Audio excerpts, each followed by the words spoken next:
Chapter 634. In the depths of the mango forest. 100 miles to the north of Greenwood City, there was a towering mountain thousands of feet high. The Duanmu family's mansion was located at the peak of the mountain, hidden by the clouds and mist. There were more than a dozen ancient and majestic palaces and rows of exquisite and elegant buildings on the mountain peak. The Greenwood Palace facing the plaza at the peak of the mountain was the Duanmu family's main palace and meeting hall. Every time Duanmu Huang discussed important matters with the elders and attendants, they would hold a meeting in the main hall of the Greenwood Palace. It was early in the morning and there were more than a dozen Duanmu family experts in the main hall. They were discussing an important matter. Sitting on the main throne in the main hall was a skinny middle-aged man with a goatee. He was the family head Duanmu Huang. Duanmu Huang was silent, but his face was gloomy and there was a hint of anger between his brows. There were 12 experts standing on both sides of the main hall. They were the Duanmu family's elders and leaders. In addition, there was a handsome young man with red lips and white teeth. He was kneeling in the middle of the main hall. This young man was Duanmu Feiyu. The atmosphere in the main hall was a bit stifling, just like the hazy sky outside. The elders and leaders were silent on the surface, but they were secretly discussing something with their spiritual senses. At this time, Duanmu Huang picked up a notice with over 1,000 words on it from the table in front of him. He waved his hand and threw it at Duanmu Feiyu. Swoosh! The light yellow paper landed in front of Duanmu Feiyu and spread out on the ground. The scarlet words on the paper were clear. Duanmu Huang frowned and slammed the table with a face full of anger. He shouted in a deep voice, "You bastard, look at the stupid things you've done." In one night, tens of thousands of notices appeared out of thin air in Central State City, covering the streets and alleys. Now all the people in the city are talking about you and all the powers are rejoicing in your misfortune. Who knows how many people are laughing at our Duanmu family? You unfilial son. Do you want to anger me to death? Duanmu Feiyu was scolded harshly, but he was full of grievances and tried his best to defend himself. Father, how can you believe in this kind of baseless rumor and slander? Our Duanmu clan is a big tree that attracts the wind, attracting the covetous eyes of countless opponents and enemies. Who would have thought that the opponent this time would be so despicable, to actually use such a despicable method that only mortals would use? Before he could finish, Duanmu Huang shouted again, "Shut up! You bastard, don't you know what you've done wrong? Your elder brother was killed by Ji Tianxing, and his corpse hasn't even turned cold yet. You haven't even taken your revenge, yet you're indulging in debauchery outside. Where's your decency?" Duanmu Feiyu hurriedly explained, "Father, big brother was killed and I hated that little bastard Ji Tianxing very much. I wished I could cut him into pieces. But didn't you hand this matter over to the elders to handle? I'm weak and can't help, so I can only focus on running the business. It's inevitable that I have to drink and discuss business with others." Duanmu Huang frowned and didn't want to delve into this matter. He asked again, "Then how do you explain the matter of you filling your own pockets and embezzling the clan's property?" Duanmu Feiyu of course refused to admit it and evaded all the blame. "Father, as the second young master of the Duanmu clan, how could I do something like embezzlement and embezzle the clan's property? These were all made up by those despicable people to deliberately slander me and tarnish the Duanmu clan's reputation. How can you believe?" Before Duanmu Feiyu could finish, a clear and dignified voice suddenly came from the entrance of the main hall. "Shut up." Hearing this voice, Duanmu Huang and his son as well as the elders and managers, all turned to look at the entrance of the main hall. Two graceful silhouettes stepped through the door and walked into the hall. The first to enter the main hall was a woman wearing a long brocade dress with a jade hairpin and a golden crown. She looked like she was in her 30s. She had a beautiful face and a graceful temperament. She had a dignified aura that came from someone who had been in a high position for a long time. She was Duanmu Yulong's birth mother, Duanmu Huang's first wife. Behind the first wife was a tall and beautiful woman in a green robe with a fierce aura. She had the strength of Sky Origin Stage and was the first wife's personal maid, her confidant. The first wife walked into the main hall with a graceful posture. Her exquisitely made-up face was filled with sorrow and pain. She walked to the middle of the main hall and bowed to Duanmu Huang. She said in a sorrowful voice, "Master, Feiyu has gone too far this time. It's too disappointing. Yulong's body is not cold yet, but instead of avenging his brother, he clapped his hands and cheered. He's even happier than our enemies. As a disciple of the Duanmu clan, he didn't serve the clan loyally and even embezzled the clan's property. This is simply lawless. In the past you were merciful and forgiving to him, so be it. But this time, no matter what, you can't tolerate him anymore. The first wife's face was as cold as ice. Her voice was cold and dignified. She had the aura of a master's wife. The elders and the people in charge all had different thoughts. After hearing the first wife's words, some people immediately nodded in agreement and asked Duanmu Huang to severely punish Duanmu Feiyu as a warning to others. Duanmu Huang suddenly had a headache. He frowned and said in a deep voice, "Madam, I am discussing this matter with the elders. It's not convenient for you to participate. Quickly leave." Duanmu Feiyu was also filled with anger. He was so angry that the veins on his forehead bulged. He wanted to strangle the first wife. However, in front of Duanmu Huang and the elders, he didn't dare to show any anger or hatred. He could only pray in his heart that his father would chase the first wife away so that she wouldn't stir up trouble here. However, how could the first wife be willing to leave? She looked at Duanmu Huang with disappointment and said in a sorrowful voice, "Master, are you really going to protect Duanmu Feiyu? It's just as the rumors say. After Yulong passed away, you will have to find another successor. I, as the master's wife, will become dispensable. Since that's the case, why don't you just give the order to demote me to a concubine and promote the second wife to the master's wife?" The first wife's tone was truly heartbroken and disappointed. She looked as if she had nothing left to live for. Duanmu Huang immediately frowned and shouted in a deep voice, "Nonsense. This matter hasn't been investigated yet. I am discussing it with the elders. Why are you interfering?" He looked at the first wife's servant and ordered, "Qing Zhu, immediately take the first wife back to her room to rest." However, Qing Zhu was unmoved. The first wife took out a stack of account books and files from her sleeves and said with a cold smile, "Master, I already guessed that you would be kept in the dark by Duanmu Feiyu and believe that he is innocent. Therefore, I have already sent people to investigate the evidence of Duanmu Feiyu embezzling the family's properties. There were 6 books of accounts and files. Every single property that Duanmu Feiyu had embezzled over the past few years was recorded clearly in the books.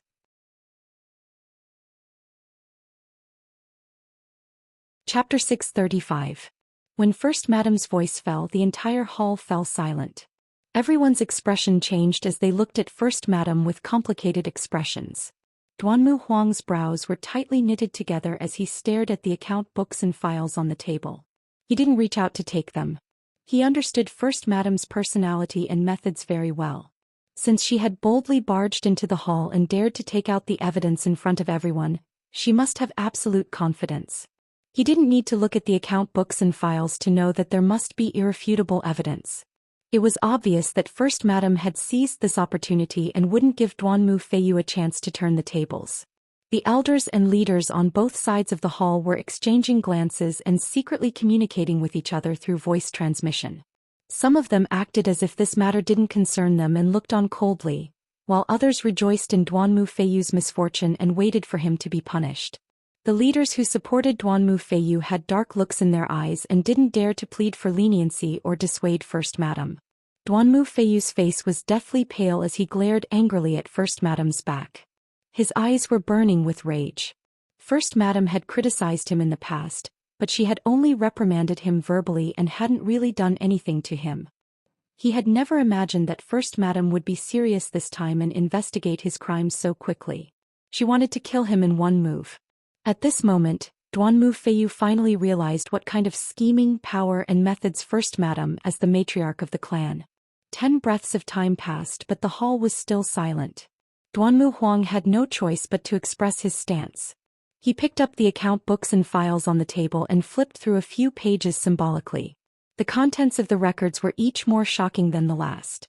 His expression grew darker and darker until it was as cold as ice. Bang! Duanmu Huang slammed the account books and files on the table and looked angrily at Duanmu Feiyu. He cursed in a low voice, "You unfilial son. You're so disappointing."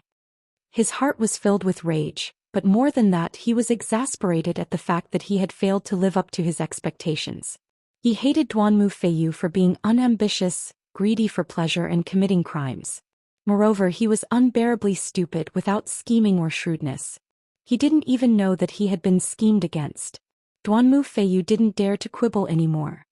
He quickly knelt on the ground and kowtowed, begging for mercy. "Father, I know I was wrong.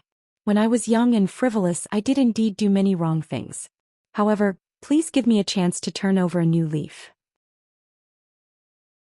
"I will definitely turn over a new leaf and turn over a new leaf." Before he could finish, Duanmu Huang interrupted him and ordered in a deep voice with an expressionless face. "Duanmu Feiyu, I can ignore all the crimes you commit outside, including murder and arson. But as my son, you've stuffed your own pockets and embezzled the family's assets and resources. This is an unforgivable crime. I will definitely not protect you. Today I will punish you according to the family rules. From today onwards I will take back all the power you have in your hands and remove you from your position. I punish you with 90 lashes and send you to the reflection cliff at the back of the mountain to reflect on your mistakes for a year. In addition, you are not allowed to interfere with the family's businesses for 5 years." After announcing the punishment, Duanmu Huang stared at Duanmu Feiyu and shouted with a dignified expression, "Later, you will go to the punishment hall to receive your punishment. If you dare to complain, the number of lashes will be doubled." Duanmu Huang's punishment for Duanmu Feiyu could not be considered heavy, but neither could it be considered light. 90 lashes, 1 year of reflection, 5 years of not being allowed to interfere with the family's businesses. These were all insignificant punishments. The real punishment that caused Duanmu Feiyu to fall from the clouds to the abyss and lose his power and status was the removal of his position and power. In the past, he was the second young master of the Duanmu family and controlled the businesses of more than 20 cities. He had great wealth and power in his hands and many powerful people under his command. But from today onwards he could only be an idle young master and obediently stay at home to cultivate. He would never be able to stir up trouble again. After everyone heard Duanmu Huang's punishment, they all revealed complicated expressions. First, Madame had achieved her goal, so of course she was satisfied. She bowed to Duanmu Huang and said, "Master is indeed fair and just. Such a decision is enough to convince everyone." After she finished speaking, she bowed to Duanmu Huang and left the main hall with Qingzhu. Some of the elders and leaders rejoiced in Duanmu Feiyu's misfortune, while others secretly sighed. However, no one dared to oppose Duanmu Huang's decision, and no one pleaded for Duanmu Feiyu.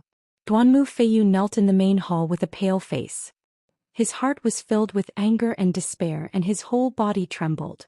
But what was done could not be undone. He could only suppress his anger and silently stand up. He bowed to Duanmu Huang and left the main hall. 2 hours later, Duanmu Feiyu staggered out of the torture chamber. He was supported by 2 attendants and struggled to walk back to his residence. Just now he had suffered 90 lashes in the torture chamber. He was in so much pain that he wished he was dead. The torture chamber used the wind, fire and thunder whip, a heavenly origin-level magic weapon. Every lash of the whip contained the violent and fierce power of wind and thunder. It was like the cutting of a sword, causing people to be in so much pain that they wished they were dead. Even though Duanmu Feiyu was at the heavenly origin level, after 90 lashes, his skin and flesh were lacerated and he was dripping with blood. The pain that seeped into his bone marrow still made him shudder when he thought about it. He limped along the bluestone path. His face was as white as paper and his mind was very weak. He looked very miserable. On the way back to his residence, he was cursing fiercely in his heart. "First Madam, that damned thing. She is too vicious. I didn't expect her to be so vicious. If she hadn't hit me while I was down, how could I have ended up like this? And that bastard who put up notices all over the city to secretly plot against me. Don't let me find out who you are. Otherwise I will cut you into 8 pieces and burn your bones to ashes." Duanmu Feiyu did not blame Duanmu Huang for making such a decision. He knew that his father, Duanmu Huang, was already doing his best to protect him. This punishment was not excessive. He only hated First Madam for taking the opportunity to make things difficult for him. He hated the person who was plotting against him even more. After a while, Duanmu Feiyu returned to his residence. The maids had already spread out the brocade bedding on the bed and supported him to lie down on the bed to rest. His entire back was badly mutilated. For the next few days he could only lie down on the bed to recuperate. A middle-aged pharmacist hurried over and hurriedly treated his wounds. He used all kinds of elixirs to help him treat his injuries. After the pharmacist treated his injuries, the pain from his back lessened by a lot. At this time, a tall and sturdy middle-aged man quickly walked into the room. He arrived in front of Duanmu Feiyu and cupped his hands to report. Reporting to second young master, this subordinate has already found some clues. The person who secretly plotted against you and put up notices all over the city was most likely ordered by the young miss of the superior courtyard. Suddenly hearing this news, Duanmu Feiyu was stunned.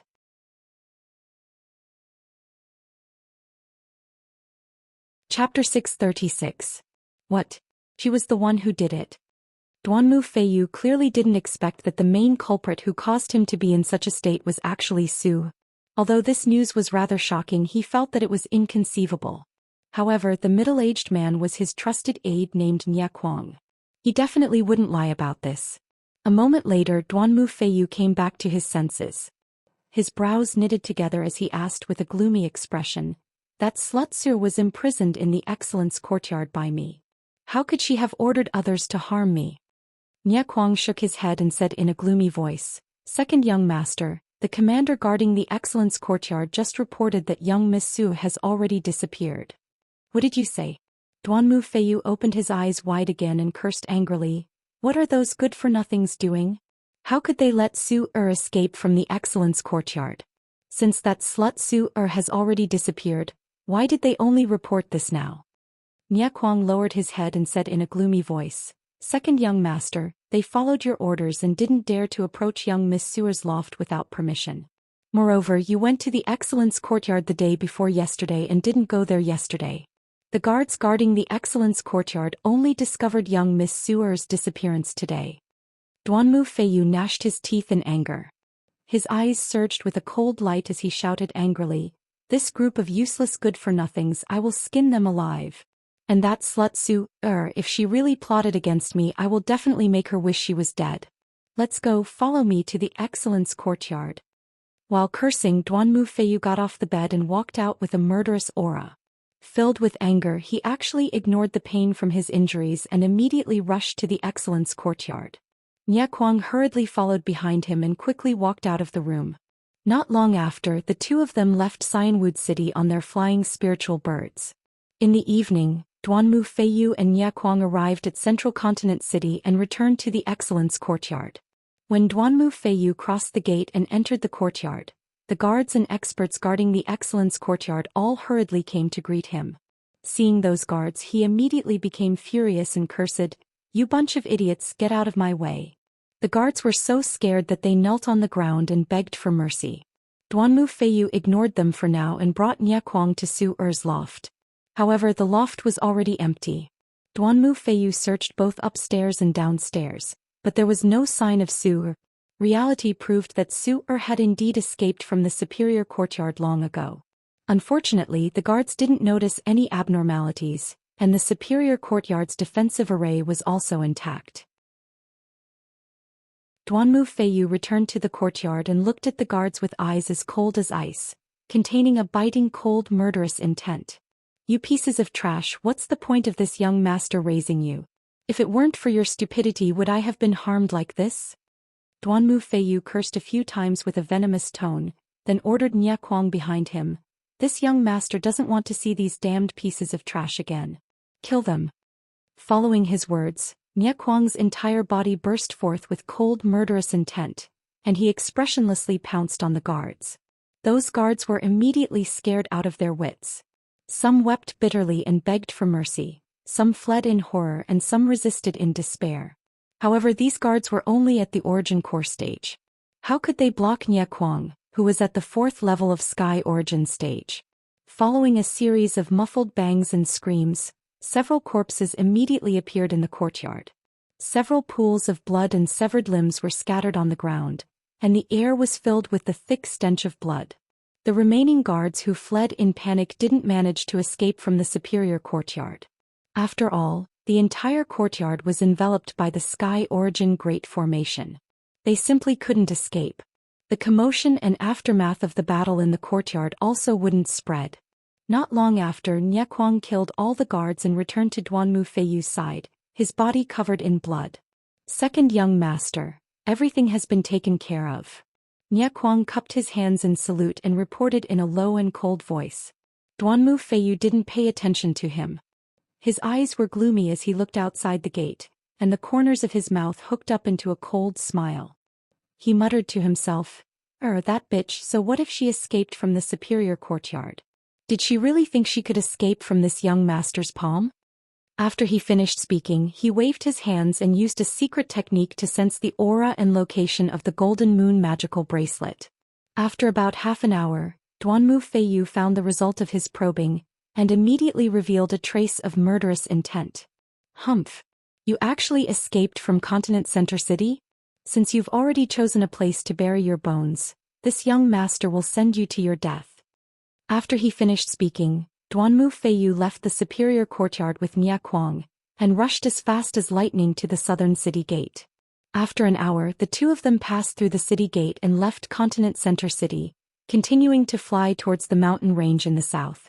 Duanmu Feiyu had just discovered that the aura of the Golden Moon magical bracelet was in a mountain range in the southern suburbs of Continent Center City. The two of them flew for 50 li in the mountain range and arrived at the peak of 1,000 zhang tall mountain.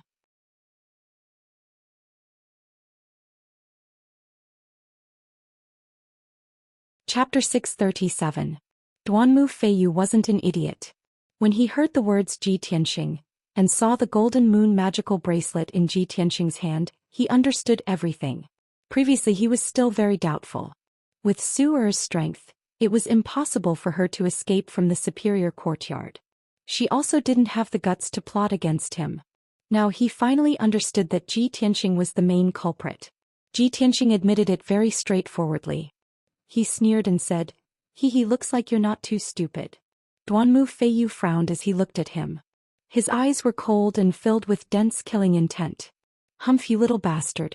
You're really despicable and shameless. You actually used that slut Su Er to plot against me. Ji Tianxing didn't get angry at all. He said with a mocking sneer, What's a little trick to deal with a bastard like you who doesn't shrink from any crime? Moreover, killing a bastard like you is also helping the people and helping Tianxing get rid of a scourge.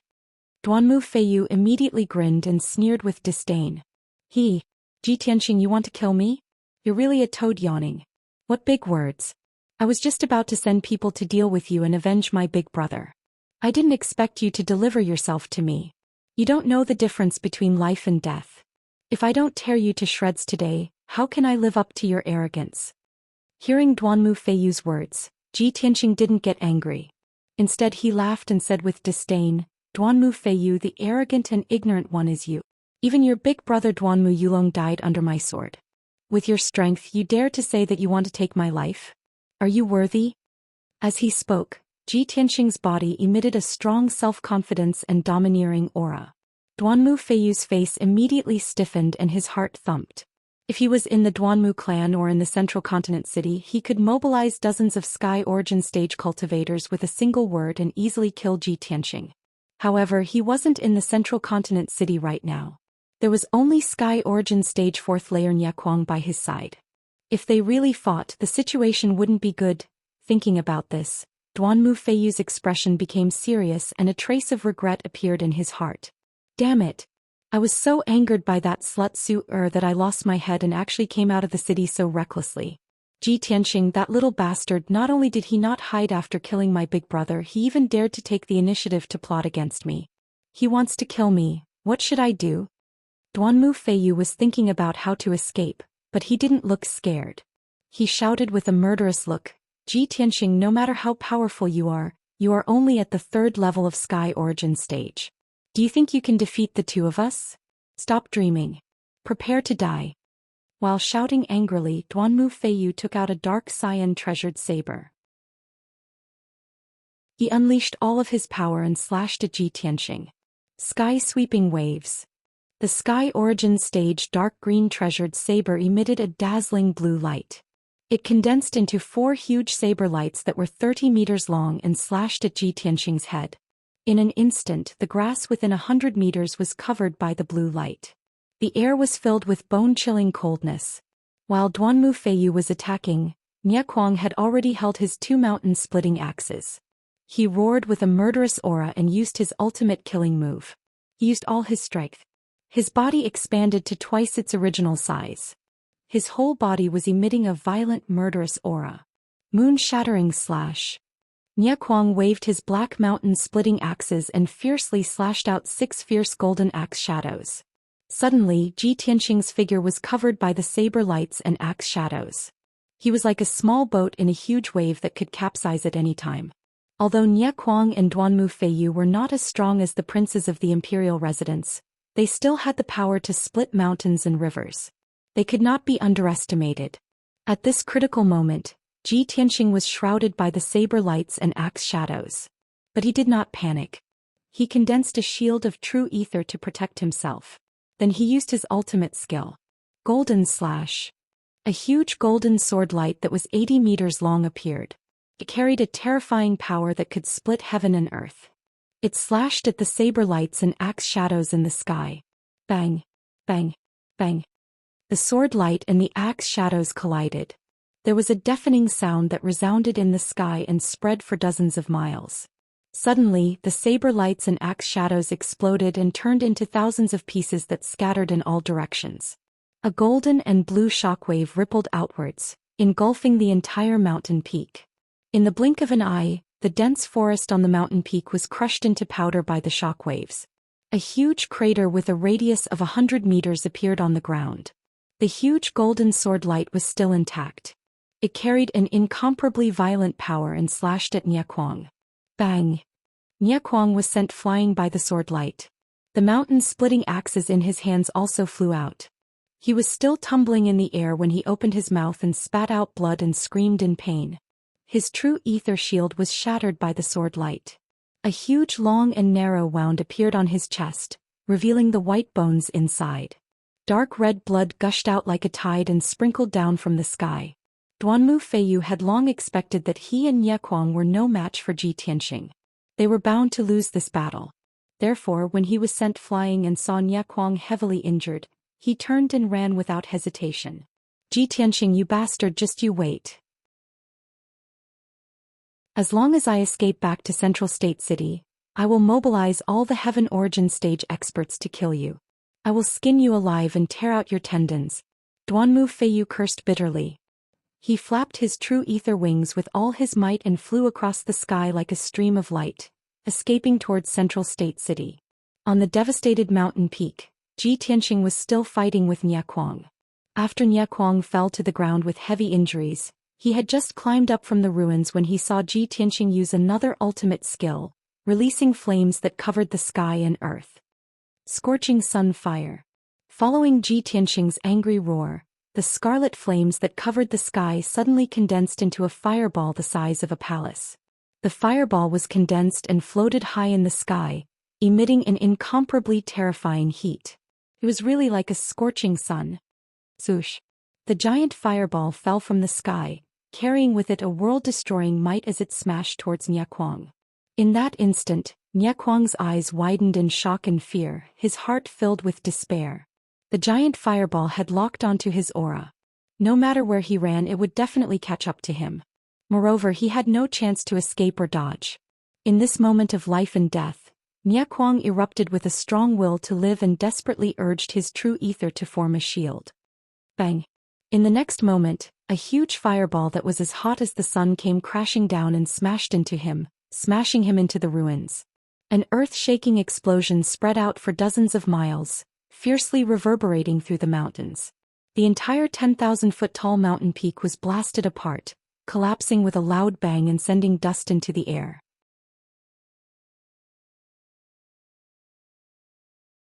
Chapter 638. Niequang was only Duanmu Feiyu's trusted guard, an ordinary cultivator of the 4th level of Sky Origin stage. Even Duanmu Yulong couldn't block Ji Tianqing's attack. How could he survive? When the blazing sun flame shattered the entire mountain, Niequang was also blasted into pieces and burned to ashes. He only managed to withstand 2 moves from Ji Tianqing before he was completely killed. The loud explosion was still echoing. Dust was still flying in the air. The raging fire covered an area of 10 miles and dyed half of the sky red. By this time Ji Tianqing had left the fire and the ruins. He flapped his golden wings and flew across the sky like a shooting star, chasing after Duanmu Feiyu. Duanmu Feiyu had just flown 10 miles away and was feeling lucky. Luckily I was prepared. I retreated in time. Otherwise I would have been killed by Ji Tianqing. Nie Kuang being killed is nothing. I just hope he can stall Ji Tianqing for a while and buy some time for me. As this thought flashed through his mind, a dazzling golden light suddenly flew over his head. Swoosh.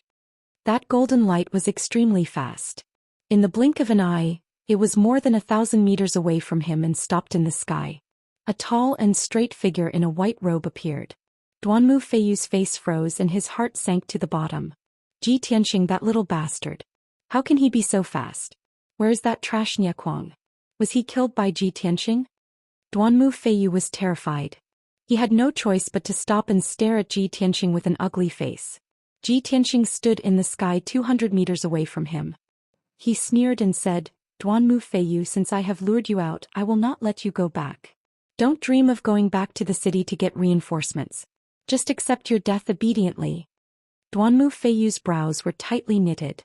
There was some fear in his heart as he shouted, Ji Tianqing. Although you killed my big brother, I have no enmity with you.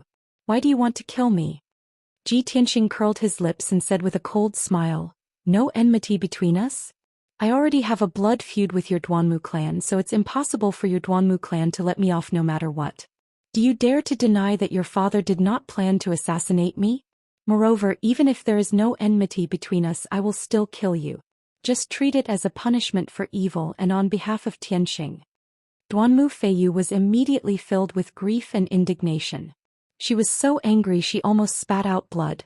Ji Tianqing, this place is only 30-something li away from Central State City. If you dare kill me, you will definitely alarm countless experts in the city. By then, when the experts of my Duanmu clan arrive, you will be dead for sure. Ji Tianqing sneered coldly, heh. Since you still want to be lucky and wait for the experts of your Duanmu clan to come and save you, why don't we give it a try? I will let you know that even if the experts of your Duanmu clan come to save you, it will be useless. Nobody will be able to save you. As he spoke, his body was glowing with golden light. Sword intent shot up to the sky as he was about to launch an attack. Duanmu Feiyu was completely helpless. Her heart was filled with despair. He knew clearly that even if the Sky Origin Stage cultivators of Central State City were alerted and came to his rescue, it would still take some time. Whether he could survive until the experts of the Duanmu clan came to his rescue was the key to his survival. However, the answer was obvious. Even Nie Kuang, who was at the 4th level of Sky Origin Stage, was killed in 2 moves. How could he survive for long? Thinking of this, Duanmu Feiyu was filled with anxiety and grief. She could only try her best to stall for time and find a way to survive. Don't kill me. Stop it. He hurriedly waved his hand and shouted for Ji Tianqing to stop. Enduring the humiliation, he surrendered to Ji Tianqing.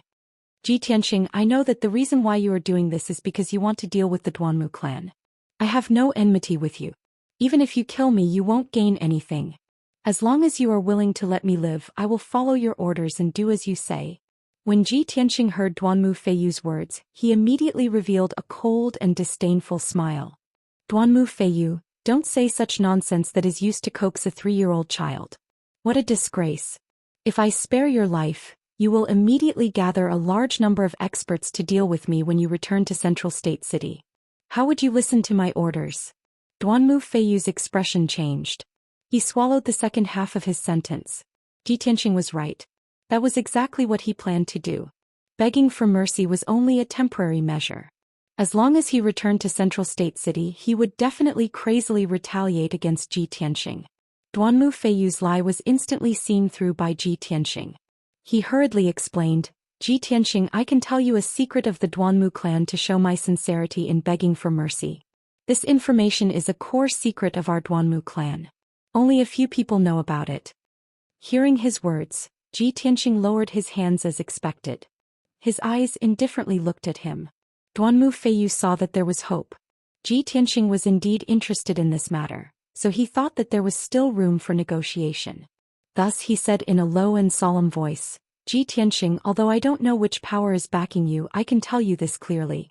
However, I can clearly tell you that the strength of our Duanmu clan is far beyond your imagination. Our Duanmu clan's strongest expert is not my father, Duanmu Huang. That expert's strength is enough to look down on the profound sky continent. You and your backing definitely cannot afford to offend him. If you know what's good for you, let me go. I can treat it as if nothing happened. Duanmu Feiyu originally thought that Ji Tianxing would seriously consider his words after hearing this. However, he never expected that Ji Tianxing would immediately say with a cold smile, Duanmu Feiyu, since things have reached this point, do you still think that bluffing is of any use? I really overestimated you.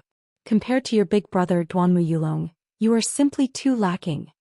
After saying this, Ji Tianxing no longer hesitated. His entire body lit up with a dazzling golden light, bursting with killing intent that soared to the heavens. Metal Emperor / golden light surged out of his palms. It gathered the metal energy within a radius of 10 miles, forming a giant golden sword that was over 100 meters long. That incomparably huge sword radiance flickered with a dazzling golden light, illuminating the dark sky. It emitted a sharp aura that could tear apart heaven and earth. Die! Ji Tianxing shouted in a low voice.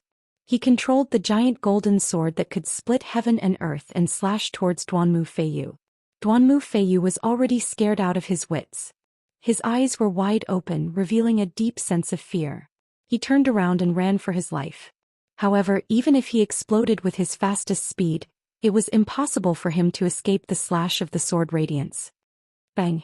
In the deafening sound, the giant sword that could split heaven and earth slashed him, shattering his vital core shield and soft armor into pieces. Duanmu Feiyu was killed on the spot. A huge wound split open on his chest and dark red blood gushed out. His corpse fell from the sky and was about to hit the ground below. However, Ji Tianxing had already shot out a giant golden hand and caught his corpse.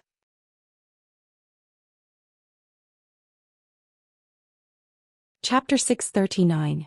Ji Tianxing carried Duanmu Feiyu's corpse and flew across the dark sky as fast as lightning, leaving the southern outskirts mountain range. He did not return to Central State City. Instead, he rode Qianyu and flew southeast as fast as a ray of light. At this time, some Sky Origin stage experts in Central State City noticed the commotion in the southern outskirts mountain range and hurried over.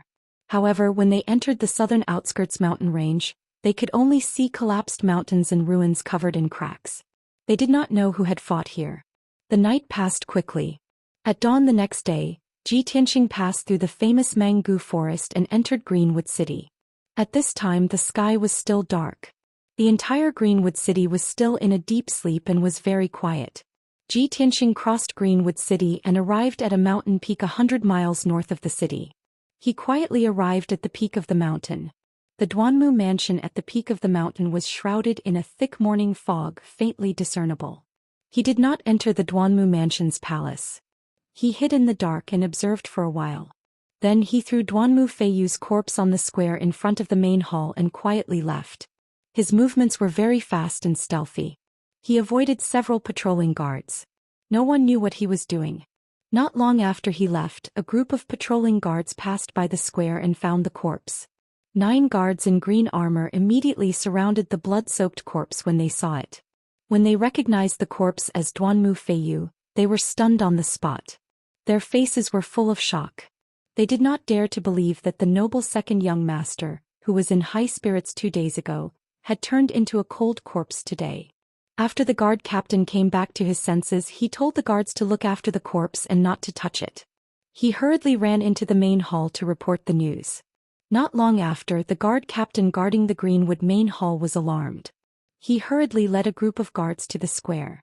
Then the news spread through the Duanmu mansion, waking up countless people. Cries of surprise sounded in the various palaces, breaking the silence of the morning. Half a quarter of an hour later, the guard commander sent people to carry Duanmu Feiyu's body into the main hall. Hundreds of people had already gathered in the square. They were craning their necks to look into the hall, whispering and discussing.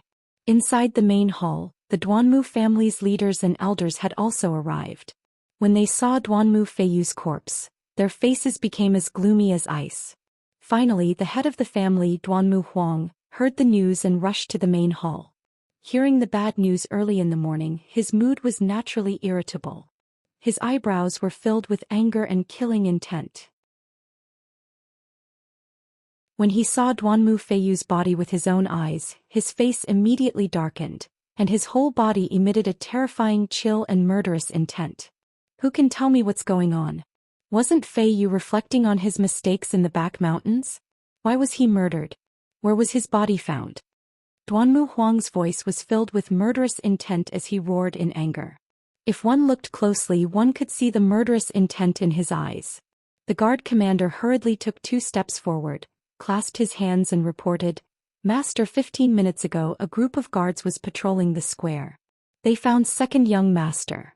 After he finished, Duanmu Huang's face turned even darker. The coldness from his whole body became even more intense. Several elders and leaders also began to whisper to each other as they discussed. Second young master was still in the house yesterday morning. How could he be killed today? Second young master was protected by Nyakuang.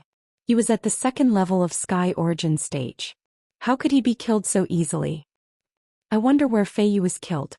Was it in the house? Greenwood City? Or somewhere else? Who was the one who did this? How could they kill Feiyu at this critical moment?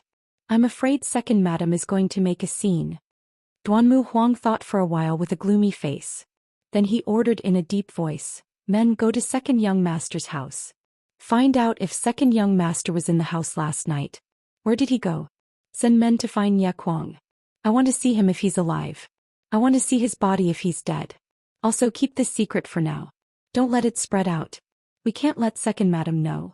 Even though his son was killed, Duanmu Huang was so angry that he almost broke his teeth. However, he was still able to keep calm.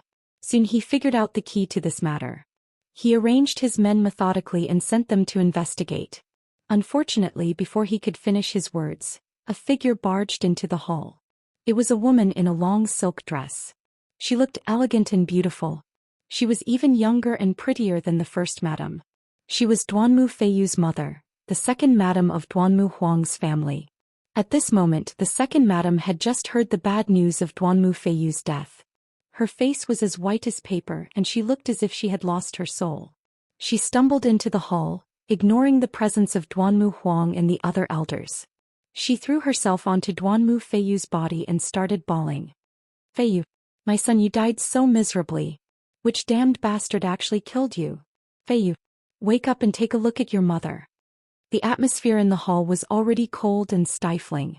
When the second madam's heart-wrenching cries rang out, everyone's hearts tightened and their bodies turned cold. Duanmu Huang looked at the second madam's heartbroken appearance. He wanted to comfort her, but he didn't know what to say. After a moment of silence, he could only say, "Men, bring second madam back to her room to rest." 2 maids immediately entered the hall and supported the second madam by her arms. They were about to bring her out of the hall. The second madam cried with tears and snot flowing down her face. She tried her best to shake off the 2 maids. Her eyes were red as she looked at Duanmu Huang. Her voice was hoarse as she cried, "Master, our son was killed. How can I still rest? Feiyu is my life. Now that he's dead, I don't want to live anymore." Duanmu Huang quickly comforted her. "Madam, calm down. I'm sending people to investigate. I'll definitely get to the bottom of this. No matter who did it, if they dared to kill my son Duanmu Huang, I'll make sure they die without a burial ground. Madam, don't be too sad. Go back and rest. I'll handle this matter." However, the second madam didn't listen to his comforting words. She sneered as if she had gone crazy. "Get to the bottom of this? What's there to investigate? Who wanted to kill Feiyu? Don't tell me everyone doesn't know? Her son was killed, so she couldn't bear to see me living well. She thought of ways to deal with Feiyu and caused my son's death as well. The first madam's heart is so vicious. She's simply inhumane." As soon as she said that, the entire hall was shocked. Everyone's expression changed. Duanmu Huang's pupils contracted. He quickly shouted, "Shut up. Don't talk nonsense here." The second madam only had one son, Duanmu Feiyu. Now that Duanmu Feiyu was dead, she was already disheartened. She no longer had any scruples. She screamed hysterically, "What? Did I say something wrong? Ever since Duanmu Yulong died, the first madam has been targeting Feiyu. The day before yesterday she even took out the evidence of Fei Yu's crime and wanted to kill him. This morning my son Fei Yu died. How can there be such a coincidence in this world? If it wasn't her, who else could it be?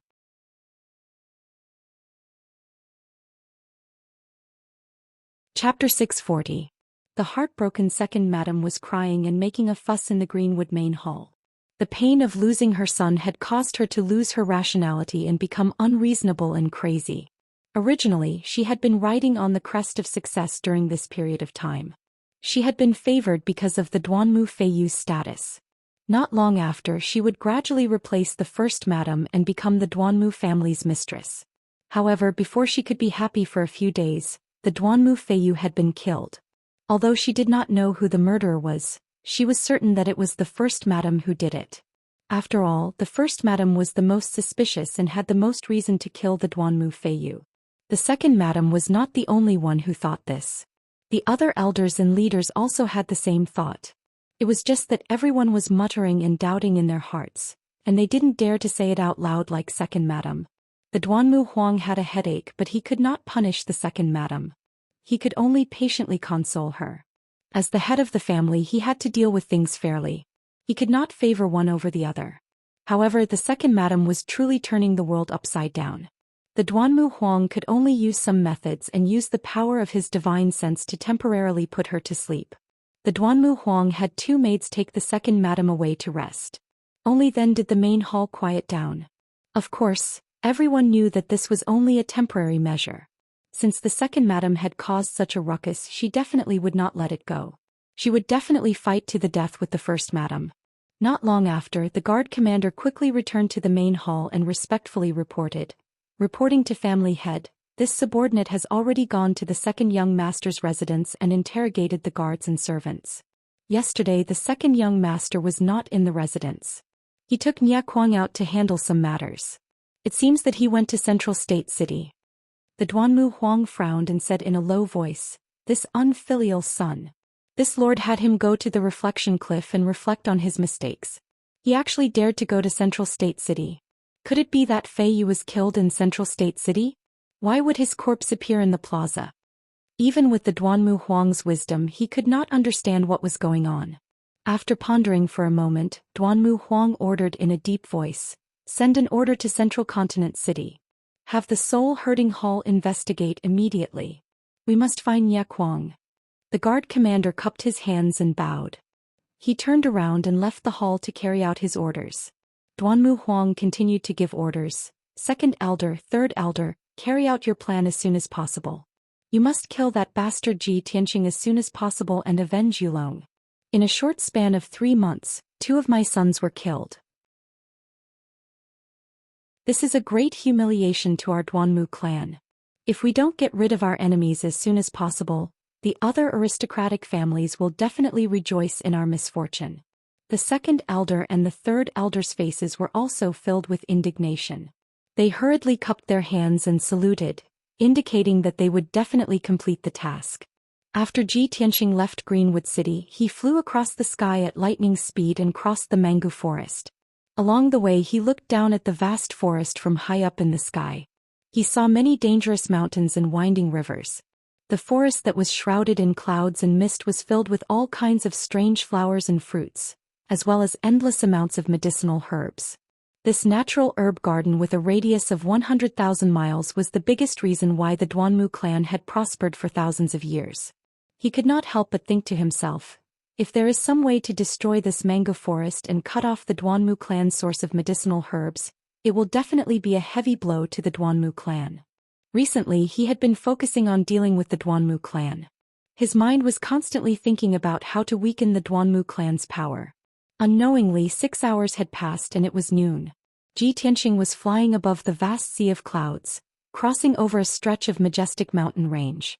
Originally, the sun was shining brightly in the sky, dyeing the white sea of clouds with a layer of golden light. However, at this moment he realized that there was a huge black cloud high up in the sky blocking the sunlight. The area within a radius of dozens of miles became dark. Strong winds blew in the sky, blowing the vast sea of clouds and causing them to churn violently. Ji Tianxing could vaguely sense that the air seemed to contain a trace of cold and bloody murderous aura. He immediately frowned and a look of suspicion and wariness flashed across his eyes. Ever since he came to the Central State, he had not interacted with anyone from the demon clan. However, based on the experience he had accumulated in the Tianqian region, he could acutely sense that there were demon clan powerhouses around him. Even the huge black cloud in the sky was definitely not formed naturally. There was definitely something strange about it. As expected, just as he slowed down his flying speed and looked around, the black cloud in the sky suddenly surged. In the blink of an eye, the surging demon fog condensed into a huge demon face. The demon face had a pair of huge scarlet eyes. It stared down at Ji Tianxing from above, revealing a ferocious and bloodthirsty cold smile. Ji Tianxing, I have finally found you. The demon face's huge mouth opened and closed, letting out a deep voice that reverberated in the sky like rolling thunder. Ji Tianxing immediately stopped flying. He stood in the sky and looked up at the demon face. A cold light flashed across his eyes. There is indeed a demon clan powerhouse attacking. When he suddenly saw the demon face in the sky, he instinctively thought that it was the demon emperor. However, after sensing it carefully, he realized that the aura of the huge demon face was not as unfathomable as that of the ancient demon emperor. When he heard what the demon face said, he was sure that it was not the demon emperor but a demon king powerhouse. Ji Tianxing looked at the demon face in the sky calmly without any worry or fear. He said in a low and cold voice, "The remnants of the demon clan are so savage that you dare to come to the Central State?" The demon face opened its huge mouth and sneered in a deep voice. "Humph. In the ancient times, my clan was the ruler of the Tianqian continent. We ruled the world and ruled over hundreds of races. The Central State was originally my clan's territory. It was just that it was invaded by you humans. Why would I dare to come to the Central State?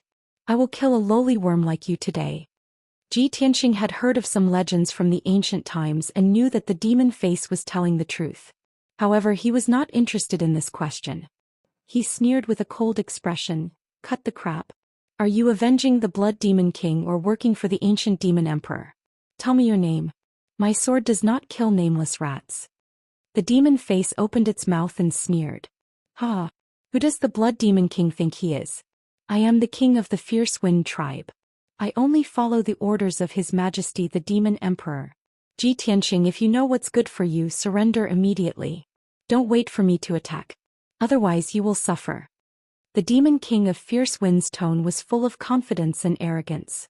It was as if victory was in his hands and he already had Ji Tianxing's life in his hands. As his voice fell, the demon cloud that covered the sky spread in all directions. In the blink of an eye, it covered a radius of 10 miles. The demon cloud condensed into a thick black wall of light, forming a huge black ball of light that sealed off the sky within a radius of 10 miles.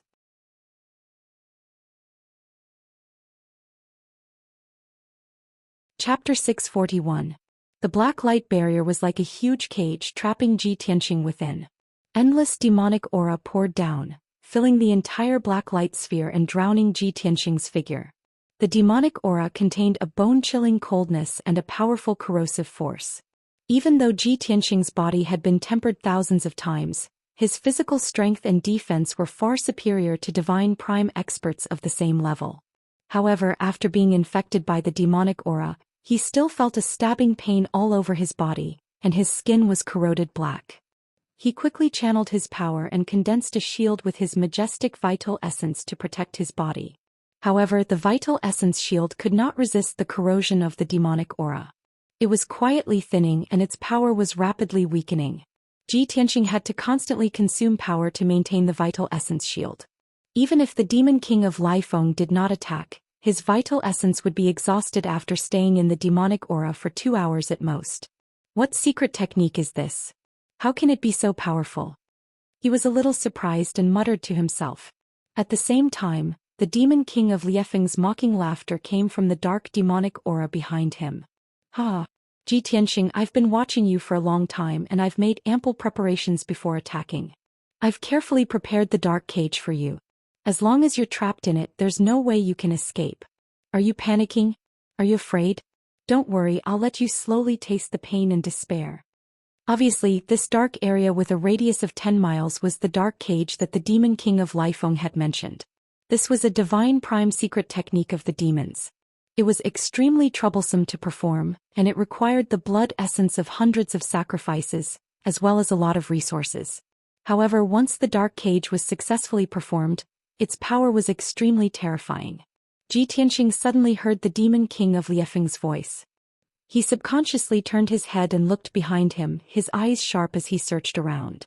However, there was only endless darkness behind him. There was no one at all.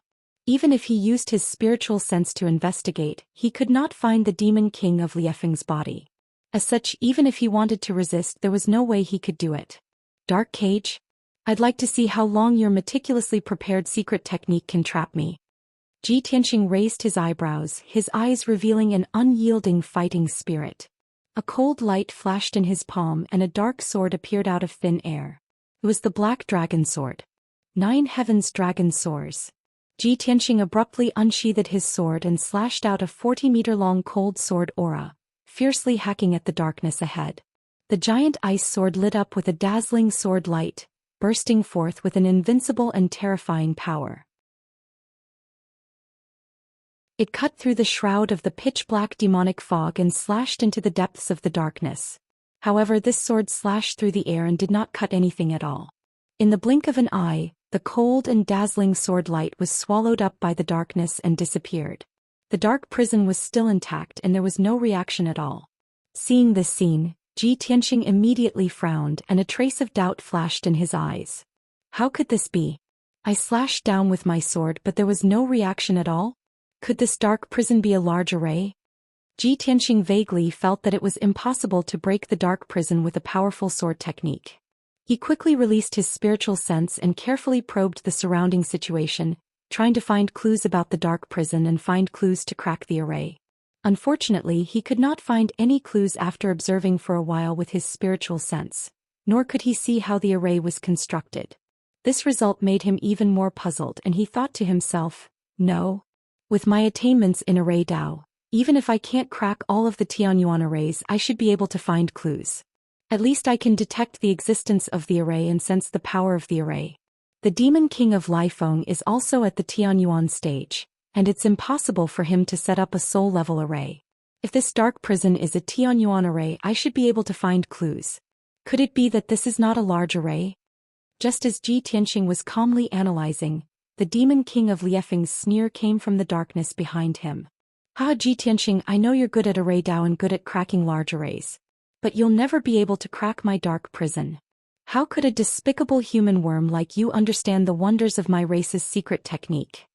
Hearing the Demon King of Liefeng's confident and proud words, Ji Tianxing was immediately sure that the dark prison was not a large array, but a secret technique of the demon race. Moreover, he had been waiting for the Demon King of Lifeng to speak again. When the Demon King of Liefeng's voice sounded, he had already swung the Black Dragon Sword at lightning speed and slashed at the darkness behind him. Zhoosh!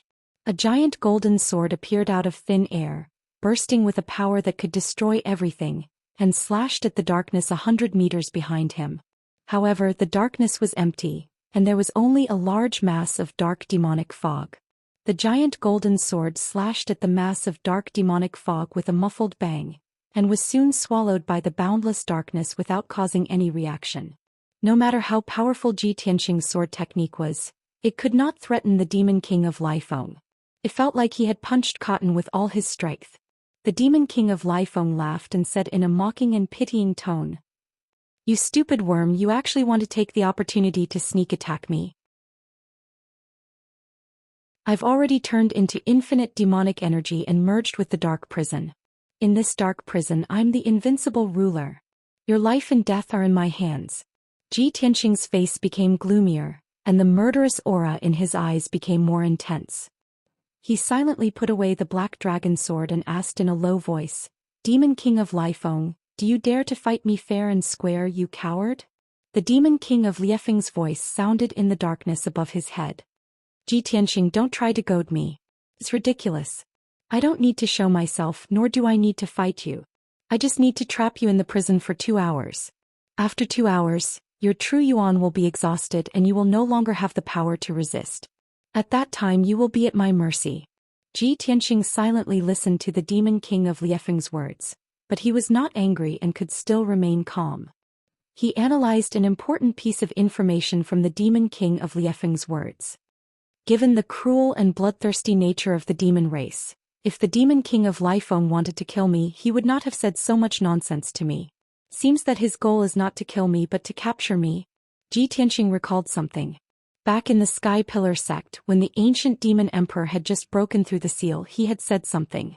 The ancient demon emperor had said that the sword god's bloodline in his body was the best sacrifice that could help it quickly recover its vitality. Thinking of this, he could roughly guess the demon king of Liefeng's goal.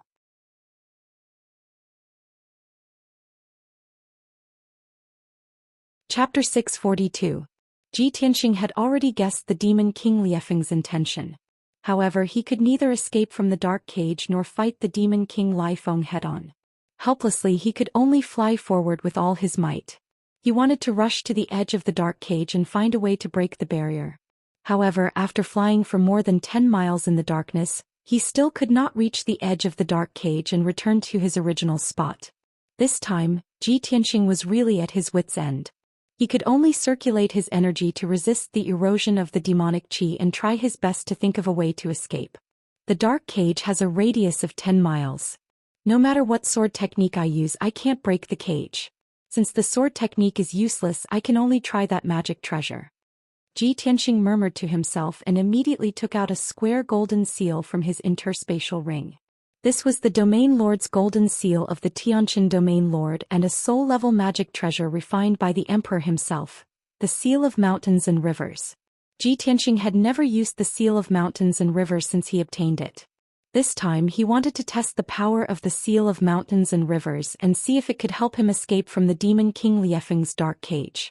Holding the Seal of Mountains and Rivers in his left hand, he waved his right hand with a solemn expression and used a secret technique to control the power of the Seal of Mountains and Rivers. When his right hand shot out beams of true essence into the Seal of Mountains and Rivers, the entire golden seal immediately burst out with a dazzling golden light. Swoosh! The dazzling golden light spread out and formed a 5-meter golden light shield that enveloped Ji Tianxing and protected him.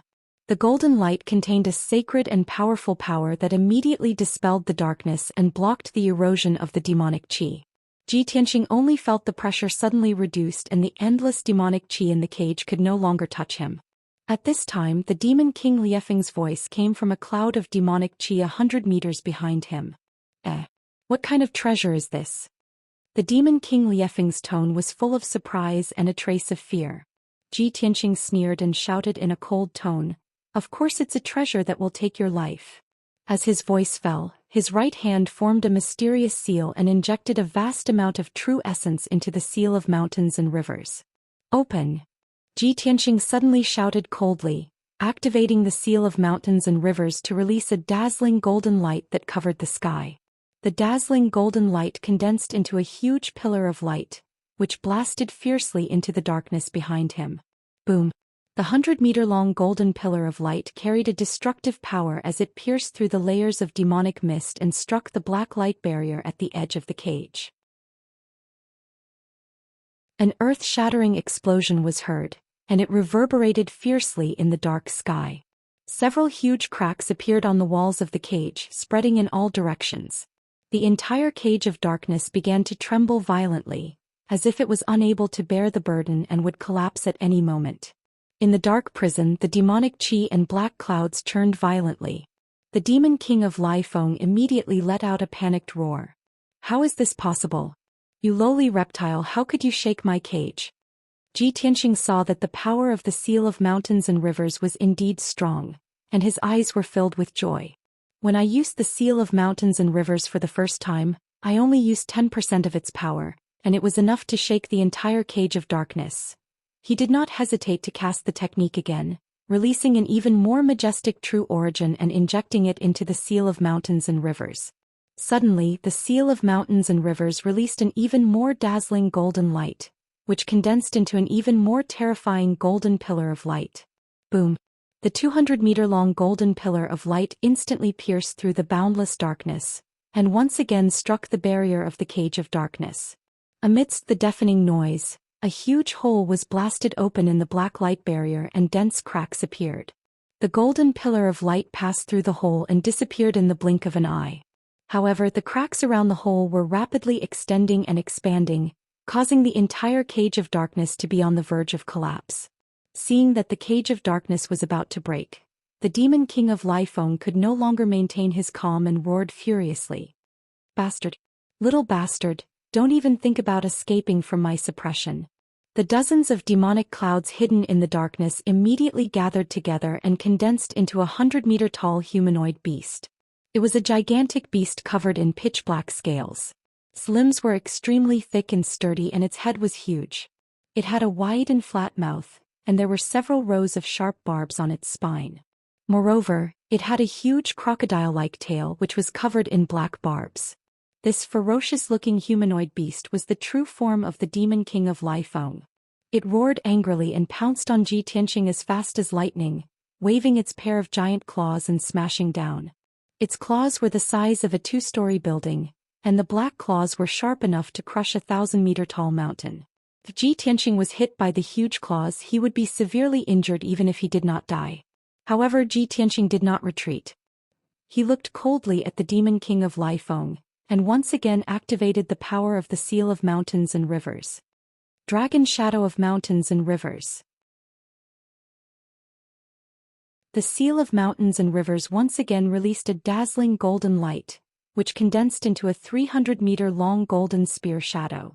It erupted with a power that could destroy everything and blasted at the demon king of Lifeng. The demon king of Lifeng felt the terrifying power of the golden spear shadow. His body immediately trembled and his eyes widened in horror.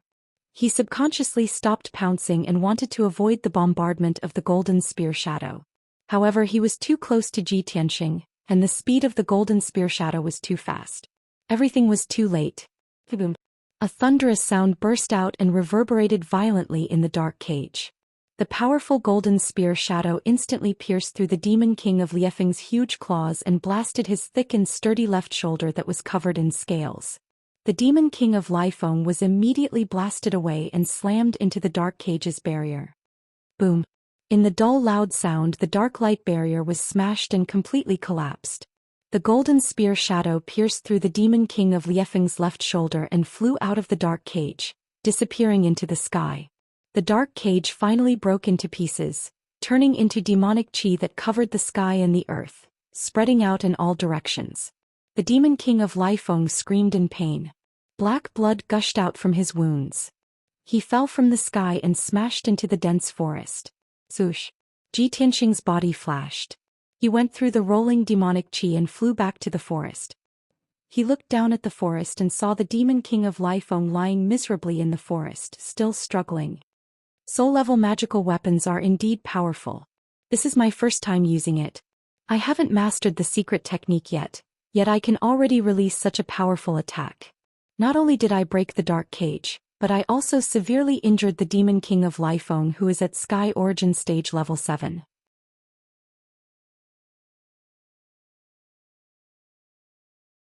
Chapter 643. The Seal of Mountains and Rivers was a soul-level magic treasure. Only powerhouses in the spirit cultivation stage could unleash its full power. Moreover, in order to fully control the Seal of Mountains and Rivers, one had to master the corresponding control incantation. When the emperor gave the Seal of Mountains and Rivers to Ji Tianqing, the imperial tutor gave him a brief introduction about soul-level magic treasures. Incantation was a power that was above martial arts. Weapons and equipment below the Tianyuan level could only be called weapons. Only top Tianyuan level magic treasures that could mobilize the power of heaven and earth could be called magic instruments. Only soul-level magic treasures that were more powerful than magic instruments could be called magic treasures. In the Tianxian continent, every magic treasure was priceless. They were rare and had the power to destroy heaven and earth. Moreover, every magic treasure had its corresponding secret control incantation. Unfortunately, the emperor only gave the Seal of Mountains and Rivers to Ji Tianqing and did not give him the corresponding incantation. However, even if Ji Tianqing did not have the incantation and could only use the Seal of Mountains and Rivers to perform simple attacks, it was still very powerful.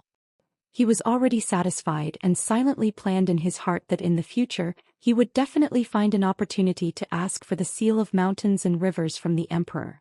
Lifeng Demon King, it's time for you to die.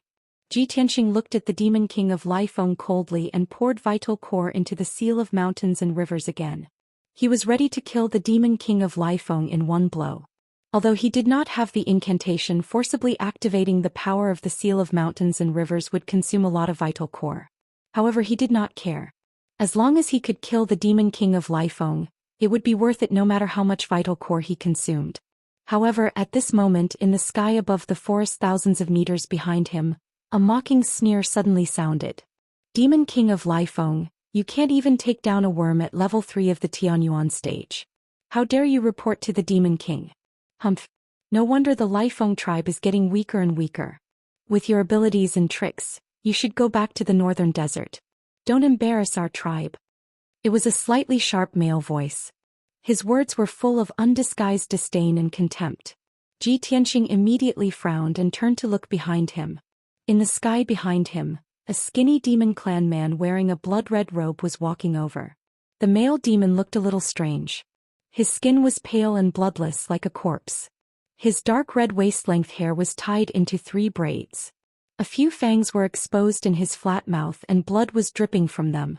Although this male demon maintained his human form, he still looked ferocious and terrifying. Ji Tianxing could also clearly sense that this person's strength and aura were even more unfathomable than the Demon King of Lifeng. Vigilance flashed in his eyes as he temporarily ignored the severely injured Demon King of Lifeng and stared at the blood-robed man. At this time, Demon King Lifeng also flew into the sky and turned into a burly bald man. His whole body was stained with dark demon blood, and there was a huge bloody hole in his left arm. His entire left arm was drooping and unable to move. Even so, his aura was still fierce and ferocious. He stared at the blood-robed man with blood-red eyes and shouted in a low voice, "Xianxia, how good is your Blood-Wing tribe? Weren't you also driven out of the Blood Cloud Valley and wandering in the ice field for many years?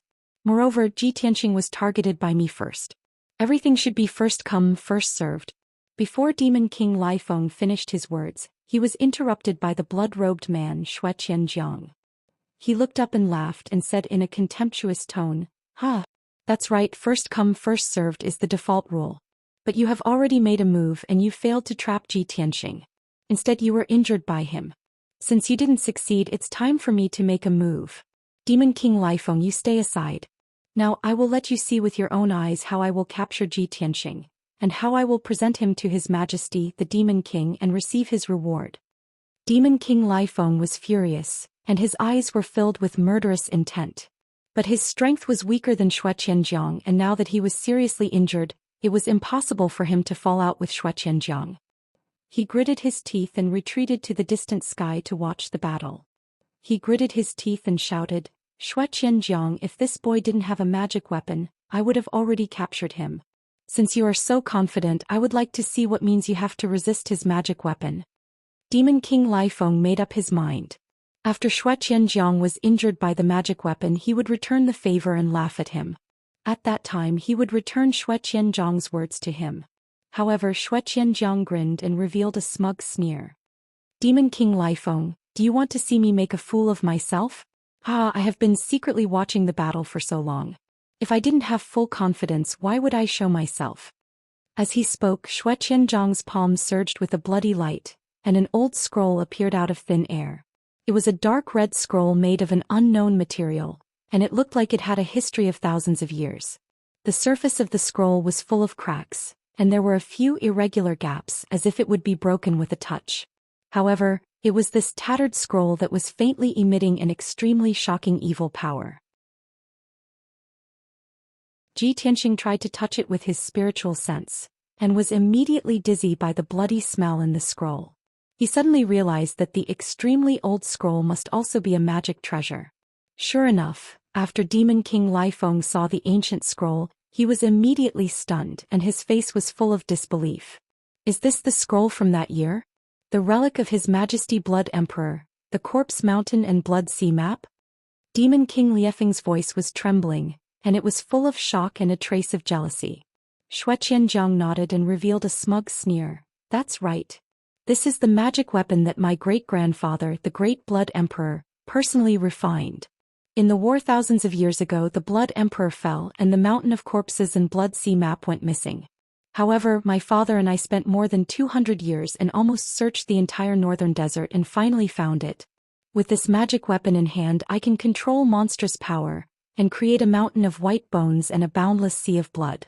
Why would I worry about not being able to revive the Bloodwing tribe? When Shui Qianjiang talked about the origin and power of the Mountain of Corpses and Blood Sea map, he was full of pride and could be said to be in high spirits.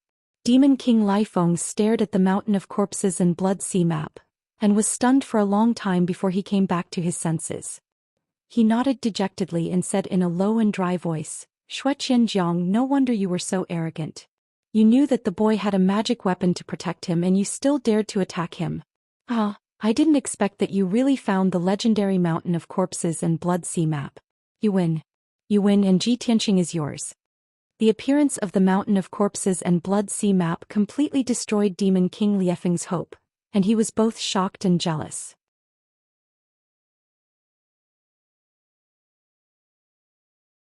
Chapter 644. The severely injured Demon King Lifeng left. Only Ji Tianqing and Shui Qianjiang were left in the sky above the mango forest. Ji Tianqing had been silent, secretly observing Shui Qianjiang.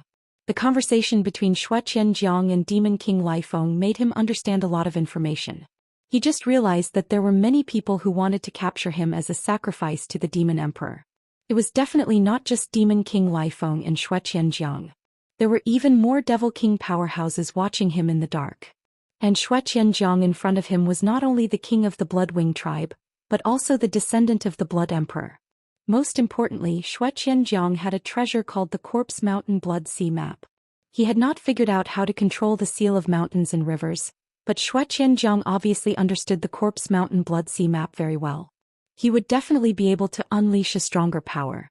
Thinking of this, Ji Tianqing did not hesitate to flap his golden wings, explode with the fastest speed and escape towards the northwest. Whoosh! He turned into a golden streamer, instantly piercing the sky and flew thousands of meters away. However, Shui Qianjiang was already prepared and chased after him with a smirk. Ha! Little bastard, don't you think it's too late to run now? Shui Qianjiang shook his blood-red robe, turned into a bloody light, and caught up with Ji Tianqing in the blink of an eye. Corpse Mountain Blood Sea map. Shui Qianjiang roared and activated a vast amount of demonic power, crazily injecting it into the Corpse Mountain Blood Sea map. Suddenly, the ancient and shabby scroll unfolded, blooming a bloody light that covered the sky. Swoosh! The dark red bloody light emitted a nauseating stench of blood, dyeing half the sky red, instantly covering a radius of 20 miles. In the blink of an eye, the sky and earth within a radius of 20 miles were covered by the bloody light, turning into a boundless sea of blood. The sky and earth disappeared, and there was only an endless dark red color left between heaven and earth. Even the vast forest below was submerged by the sea of blood. Tens of thousands of towering trees were corroded into dust by the sea of blood. The waves of blood rolled and swept across the sky, like a high wall fiercely suppressed Ji Tianqing. At the critical moment he did not hesitate to activate the power of the seal of mountains and rivers, condensing the divine golden light into a shield. Shwa! An oval-shaped golden light shield enveloped him, protecting him tightly. One after another, huge waves came crashing down and slapped on the golden light shield, making muffled booms. The golden light shield trembled under the attack, and cracks gradually appeared on its surface. Ji Tianqing was unable to fly in the air and was immediately swept into the blood sea by the huge waves, sinking and bobbing up and down in the endless blood water. Only at this moment did he notice that skeletons that covered the heavens and the earth surged out from the depths of the boundless sea of blood, and all of them charged madly towards him. He hurriedly used his true essence and activated the seal of mountains and rivers to release a golden beam of light towards the densely packed skeletons. Ping ping ping. Amidst a series of muffled sounds, tens of thousands of white skeletons were turned into dregs by the golden pillar of light and scattered in the sea of blood. However, after the golden light pillar dissipated, the sea of blood was still surging. Those shattered bone dregs, once again condensed into countless skeletons, charging over fearlessly. In the blink of an eye, tens of thousands of white skeletons drowned him, piling up into a mountain of white skeletons. The white skeletons crazily attacked the golden light shield, making the shield crackle and tremble. Ji Tianxing was unable to escape the sea of blood, and could only continue to inject true essence into the seal of mountains and rivers to maintain the golden light shield. Xianxia stepped on the blood waves in the air, with his hands behind his back, his blood-red robe fluttering, revealing a domineering and confident aura of an expert. His pale face revealed a complacent sneer. With a low voice he shouted, "Ji Tianxing, you have already fallen into my corpse mountain blood sea painting. Don't even think about escaping. Let me give you a word of advice. It's best if you give up struggling and obediently hand over the golden seal. If not, I don't mind killing you and devouring your Kenshin bloodline." Ji Tianxing was still struggling in the sea of blood, bitterly resisting the siege of the skeleton army. Hearing Xianxia's words, he roared in a low voice, "Xianxia, the ancient demon emperor ordered to capture me as a sacrifice. How dare you kill me? Aren't you afraid of being executed by the ancient demon emperor?" Xianxia suddenly laughed disdainfully. "Huh. Little bastard, do you think I am as stupid as the others? I have the corpse mountain blood sea painting, and I can use this treasure to refine your Kenshin bloodline, and quickly reach the spirit cultivation realm. At that time I will become the new blood emperor and rule over countless tribes in the northern desert." Ji Tianxing's heart moved as he vaguely understood something and continued to roar, "Humph. Wishful thinking. Even if you reach the spirit cultivation realm, can you rule over other tribes? In the entire northern desert are there no emperor-level experts? There are only two." Xianxia blurted out but stopped abruptly. He immediately reacted and sneered contemptuously. "Ah, you little bastard, you still want to trick me? Since you are so stubborn, I will fulfill your wish and turn you into a pool of blood now," Xianxia said as he waved his palms with a ferocious look, and displayed an ancient and mysterious skill. As his palms drew a mysterious trajectory, he controlled the power of the corpse mountain blood sea painting, and the entire blood sea immediately surged. After a few breaths, a huge whirlpool with a radius of 1,000 meters appeared in the center of the blood sea, and it spun rapidly. Swoosh swoosh swoosh. The huge blood whirlpool spun rapidly, and the surrounding seawater flew up into the sky, gradually forming a wall of blood waves. A terrifying, devouring power that seemed to be able to swallow the heavens and the earth erupted from the whirlpool, and immediately enveloped Ji Tianxing. Suddenly he involuntarily flew into the huge whirlpool. The whirlpool contained a terrifying, strangling power, and once he was swallowed into the whirlpool he would immediately be strangled into pieces. At the moment of life and death, Ji Tianxing did not hesitate to consume 50% of his power, and desperately activated the seal of mountains and rivers. Dragon shadow of mountains and rivers. With his angry roar, the seal of mountains and rivers suddenly expanded 10,000 times, and became the size of a house. Every line on the seal of mountains and rivers was clearly distinguishable, and it bloomed with a sacred golden light that covered the sky, and condensed into a huge and terrifying spear shadow. It was a 1,000-meter-long spear shadow like a golden dragon, containing the power to destroy everything and destroy the heavens and the earth. Boom. The dragon spear shadow actually made a realistic dragon roar, and fiercely blasted into the huge whirlpool in the middle of the blood sea. At this moment Ji Tianxing did not hesitate to activate his power to the limit, and finally displayed 30% of the power of the seal of mountains and rivers. Boom. In the deafening loud noise, the 1,000-meter-long dragon spear shadow fiercely blasted into the whirlpool of the blood sea, and the whirlpool collapsed on the spot, rolling up a monstrous blood wave. The whirlpool was blasted into pieces, and the huge waves spread out in all directions, immediately turning the entire blood sea upside down.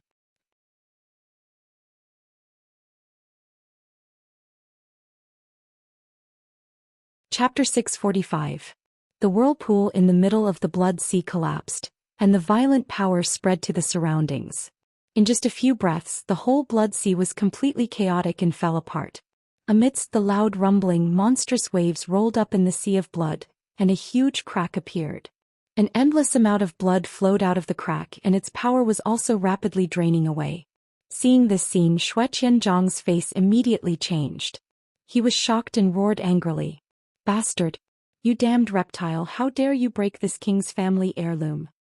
In Shui Qianzhang's eyes, the Blood Emperor's Corpse Mountain Blood Sea map was his family's treasure, extremely precious and powerful.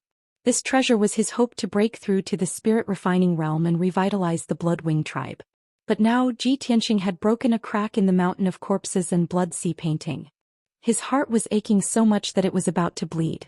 Ji Tianxing ignored him and flew to the crack without hesitation. Swoosh! With a flash of golden light, Ji Tianxing passed through the crack and finally escaped from the blood sea. He returned to the dense forest and once again saw the dark green forest and the sky above his head. He only felt incomparably familiar. At the same time, Shui Qianzhang put away the Corpse Mountain Blood Sea map and held the old scroll with both hands, carefully examining it. Seeing a finger-long crack on the scroll, his whole face was distorted with heartache. The Corpse Mountain Blood Sea map was already very old, and now with a crack not only was its power greatly reduced, but it also took a lot of effort and resources to repair it. "Ah, Ji Tianxing, you little bastard, I'm going to tear you to shreds." Shui Qianzhang roared angrily, put the Corpse Mountain Blood Sea map into the spatial ring, and crazily rushed towards Ji Tianxing. Ji Tianxing's power was more than half consumed, and his fighting power was very weak and his face was as pale as paper. He did not want to be entangled with Shui Qianzhang, and immediately flapped his golden wings to escape. Shui Qianzhang pursued relentlessly, turning into a blood-colored light blade that streaked across the sky, and began his pursuit as fast as lightning. In just a few breaths of time, Shui Qianzhang had caught up with Ji Tianxing. The distance between the two of them was shortened to about 300 meters. Seeing this, Ji Tianxing's heart was burning with anxiety, and in a moment of desperation he had no choice but to use the flying sword secret technique. Swish! He activated the sword embryo in his body and it flew out of his body, transforming into a 3-meter-long golden sword. Then he stepped on the giant golden sword and flew toward the northwest as fast as he could. Back in the giant spirit city, Ji Tianxing had once relied on this secret technique to escape the pursuit of the giant spirit god. At that time, Zhou Xian had half a step into the spirit-refining realm and was much stronger than Shui Qianzhang. Even Zhou Xian could not catch up with Ji Tianxing. How could Shui Qianzhang catch up with him?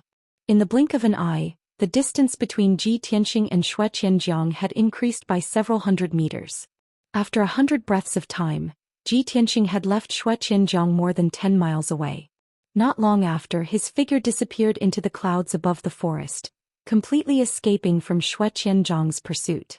Shui Qianzhang was filled with unwillingness as he chased for a quarter of an hour, but in the end he had no choice but to give up. He stood in the sky, panting violently and cursed in rage. "Ji Tianxing, you damn bastard, the next time I see you I will definitely take your dog life." After roaring a few words, his anger dissipated a little and he turned and flew away. In the evening, Ji Tianxing finally rushed back to the central state city and returned to the monarch mansion. Not long after he returned to the Tianxing palace, Ji Ku and Yan heard the news and rushed over to meet him. Seeing his pale face and exhausted appearance, the two of them were immediately filled with worry and hurriedly asked him what happened. "Brother Tianxing, what happened? Why is your face so pale? Brother Tianxing, did you fight with someone?" Ji Tianxing only had 30% of his true origin left, his spirit and strength were very weak, so his complexion was obviously not good. He brought Ji Ku and Yenner into the study and said solemnly, "That's right, these 2 days I was rushing between the central state city and the Greenwood city, and even fought a few battles with people. Today I left the Greenwood city and on the way back to the central state city, I was ambushed by the devil race experts in the Mangu forest." Ji Tianxing gave a simple explanation of what had happened. When Ji Ku and Yenner heard, they became even more nervous and worried. "What?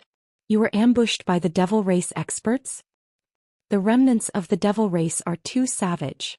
They actually dared to step into the central state and so unscrupulously chased after you."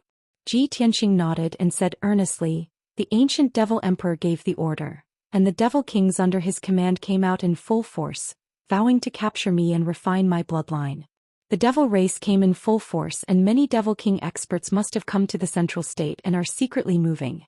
From now on, the two of you have to be careful and try to stay in the Emperor Mansion in the central state city. If there's nothing particularly important, try not to leave the central state city.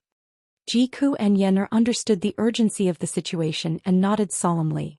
Ji Tianxing reminded the two of a few more things, and then entered the secret chamber to cultivate in seclusion.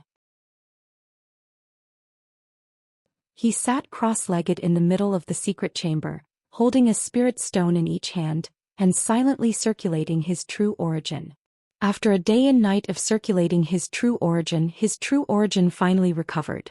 Next he opened the Heavenly Spirit Heavy Array and used the powerful gravity to temper his body and quickly improve his strength. The secret chamber was already rich in spirit chi and he had abundant cultivation resources, so his cultivation progress was naturally fast. Coupled with the powerful effect of the Heavenly Spirit Heavy Array, his body was constantly tempering and strengthening, and his strength was rapidly improving. This time Ji Tianxing wanted to break through to the 4th level of the Heavenly Origin stage in one go. North of the Greenwood City in the Duanmu family's mansion. In a magnificent palace, in a spacious and luxurious bedroom, the second madam was sitting by the bed in a daze. Her face was very ugly and she looked like she was heartbroken. Recalling the way Duanmu Feiyu died, she was overcome with grief and she sobbed with a sorrowful expression. "My poor Feiyu. After suffering so many years of grievances at home, I finally could hold my head high, but I was killed by a villain. Feiyu left me alone. How can I live in the future?" The maid standing by the side quickly took out a handkerchief to wipe the tears of the second madam, and patiently comforted her. "Madam, the dead can't be revived. Don't be too sad. Don't worry, the master will soon find out the truth, find the murderer who killed the second young master and avenge him." The second madam shook her head and sobbed in a low voice. "Even if the master can find the murderer and avenge Feiyu, so what? The first madam has always been at odds with me, and she has long wanted to find a chance to drive me out of the family. Now that Feiyu is dead, I have no one to rely on. The first madam will definitely not let this go, and will definitely deal with me more severely."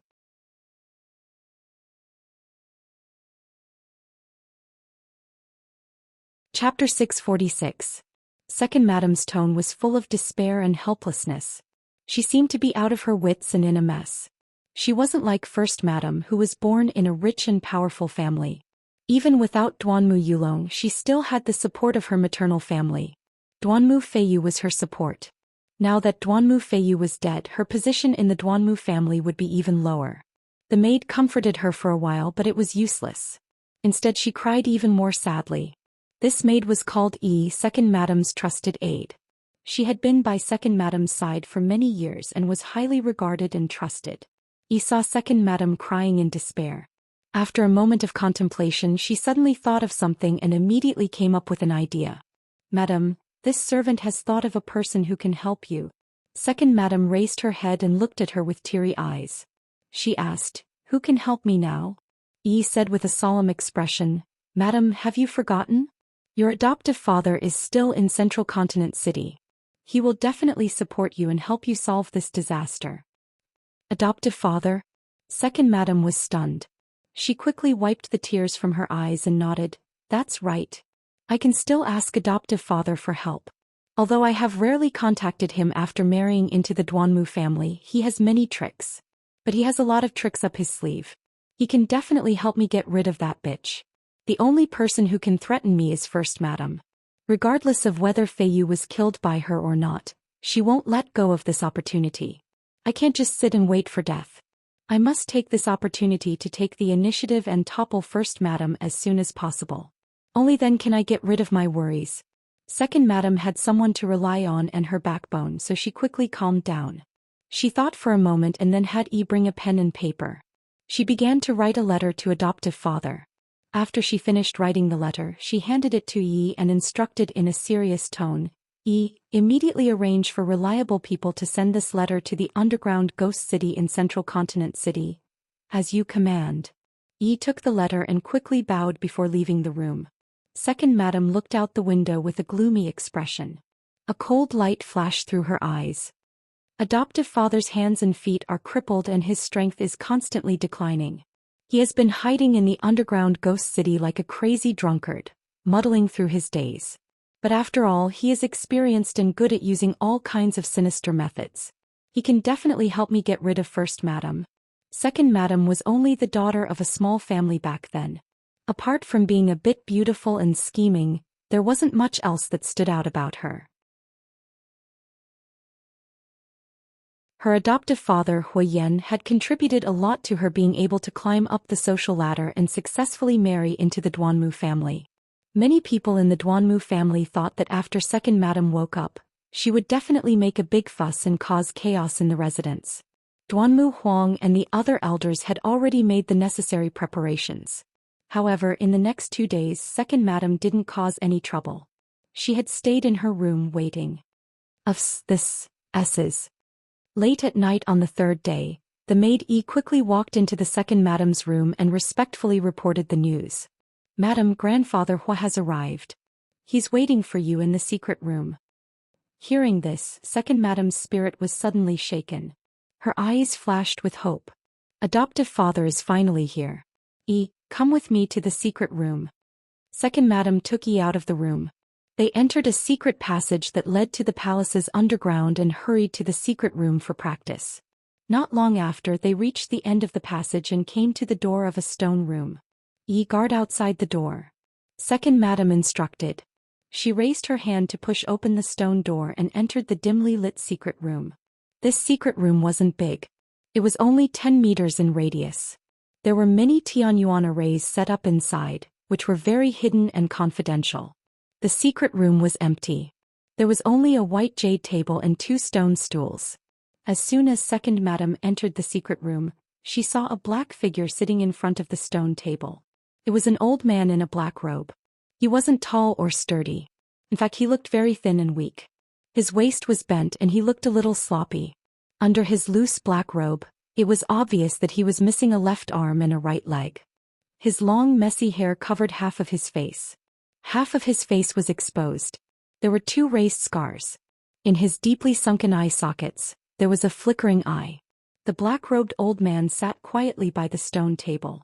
He was looking down at his right hand. In his skinny palm there was a finger-long dark red flame snake.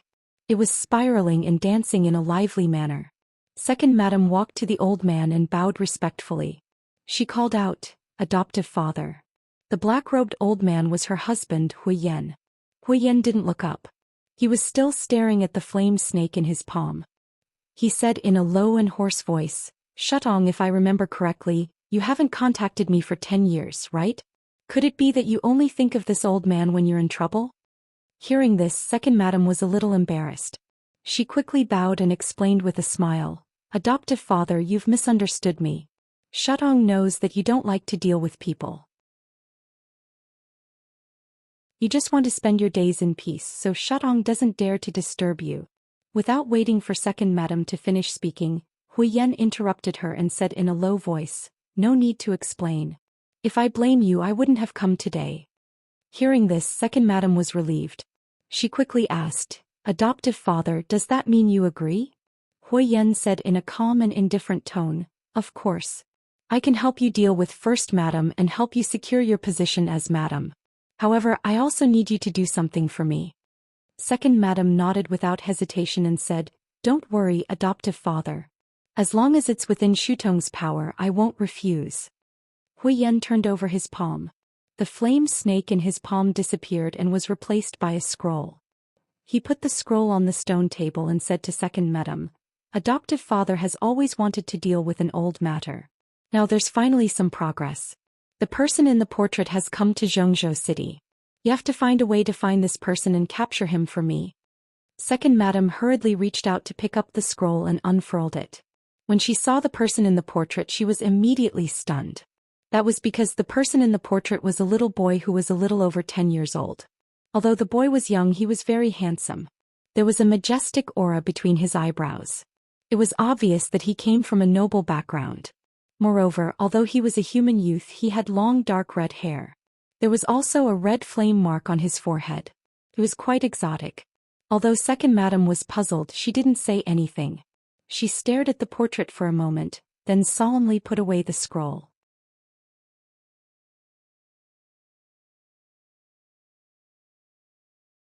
Chapter 647. 6 days passed in the blink of an eye.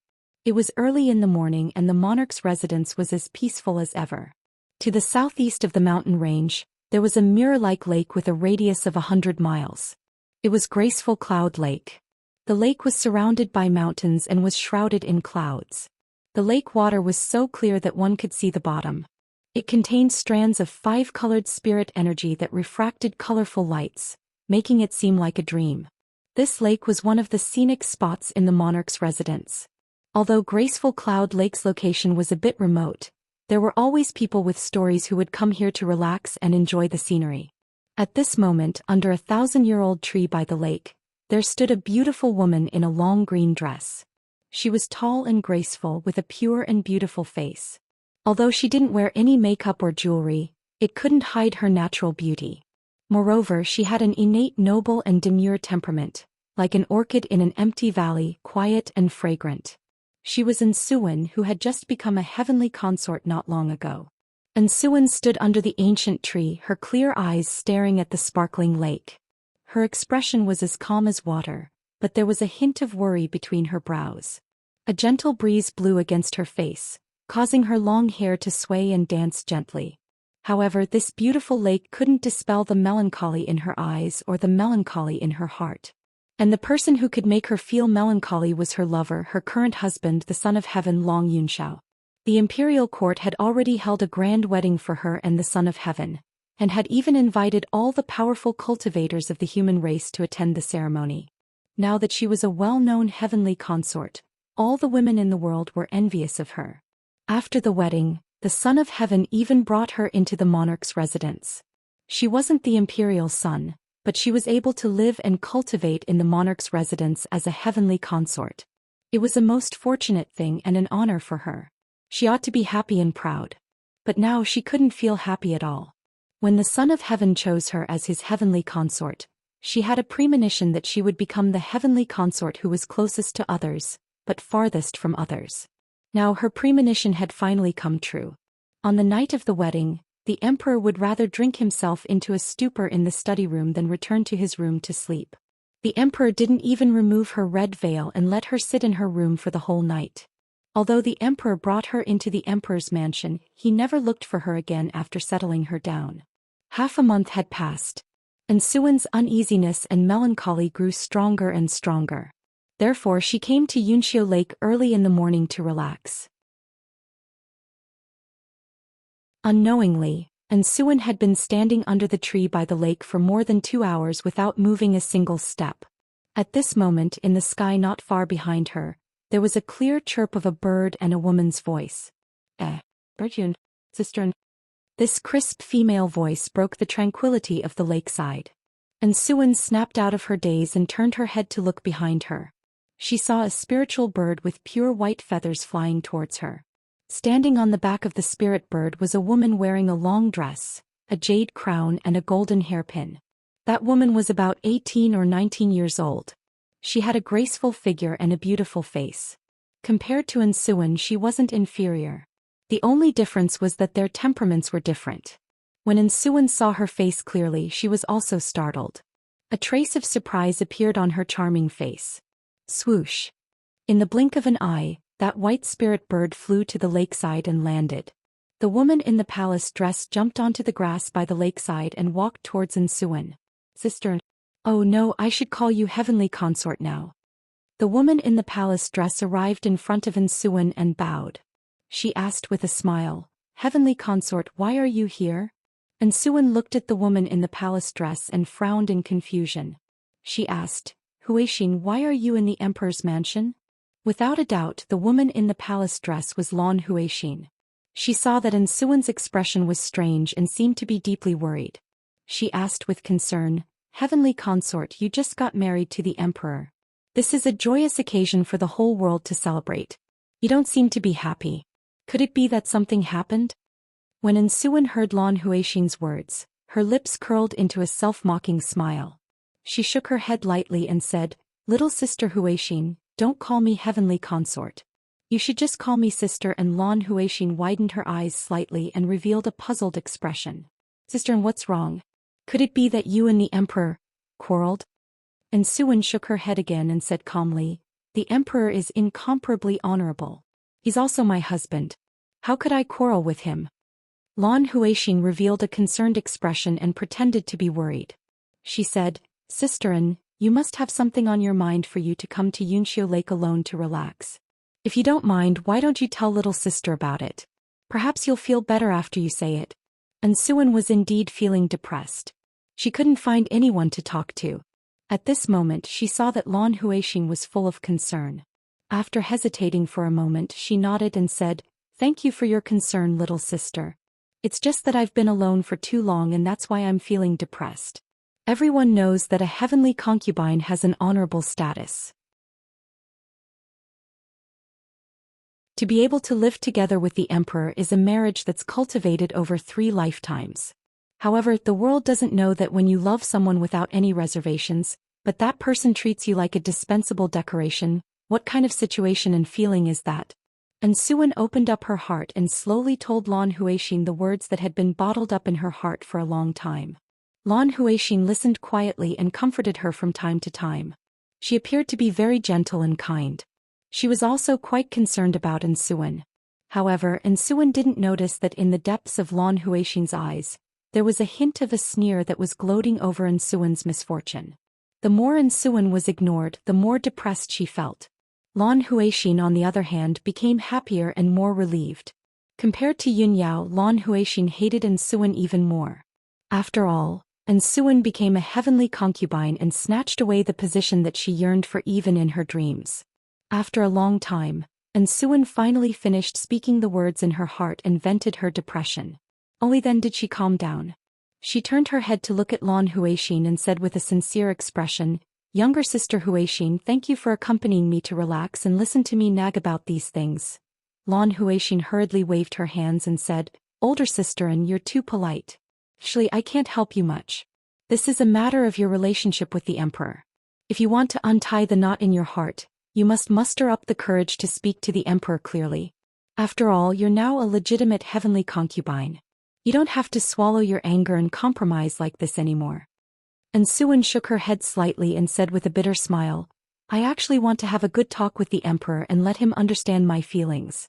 However, ever since I entered the monarch estate, I haven't seen him again. Every time I go to find him, the guards say that he's in closed-door cultivation." Hearing this, Lan Huixing immediately frowned and said doubtfully, "That's impossible. In this half a month I've already seen the emperor several times."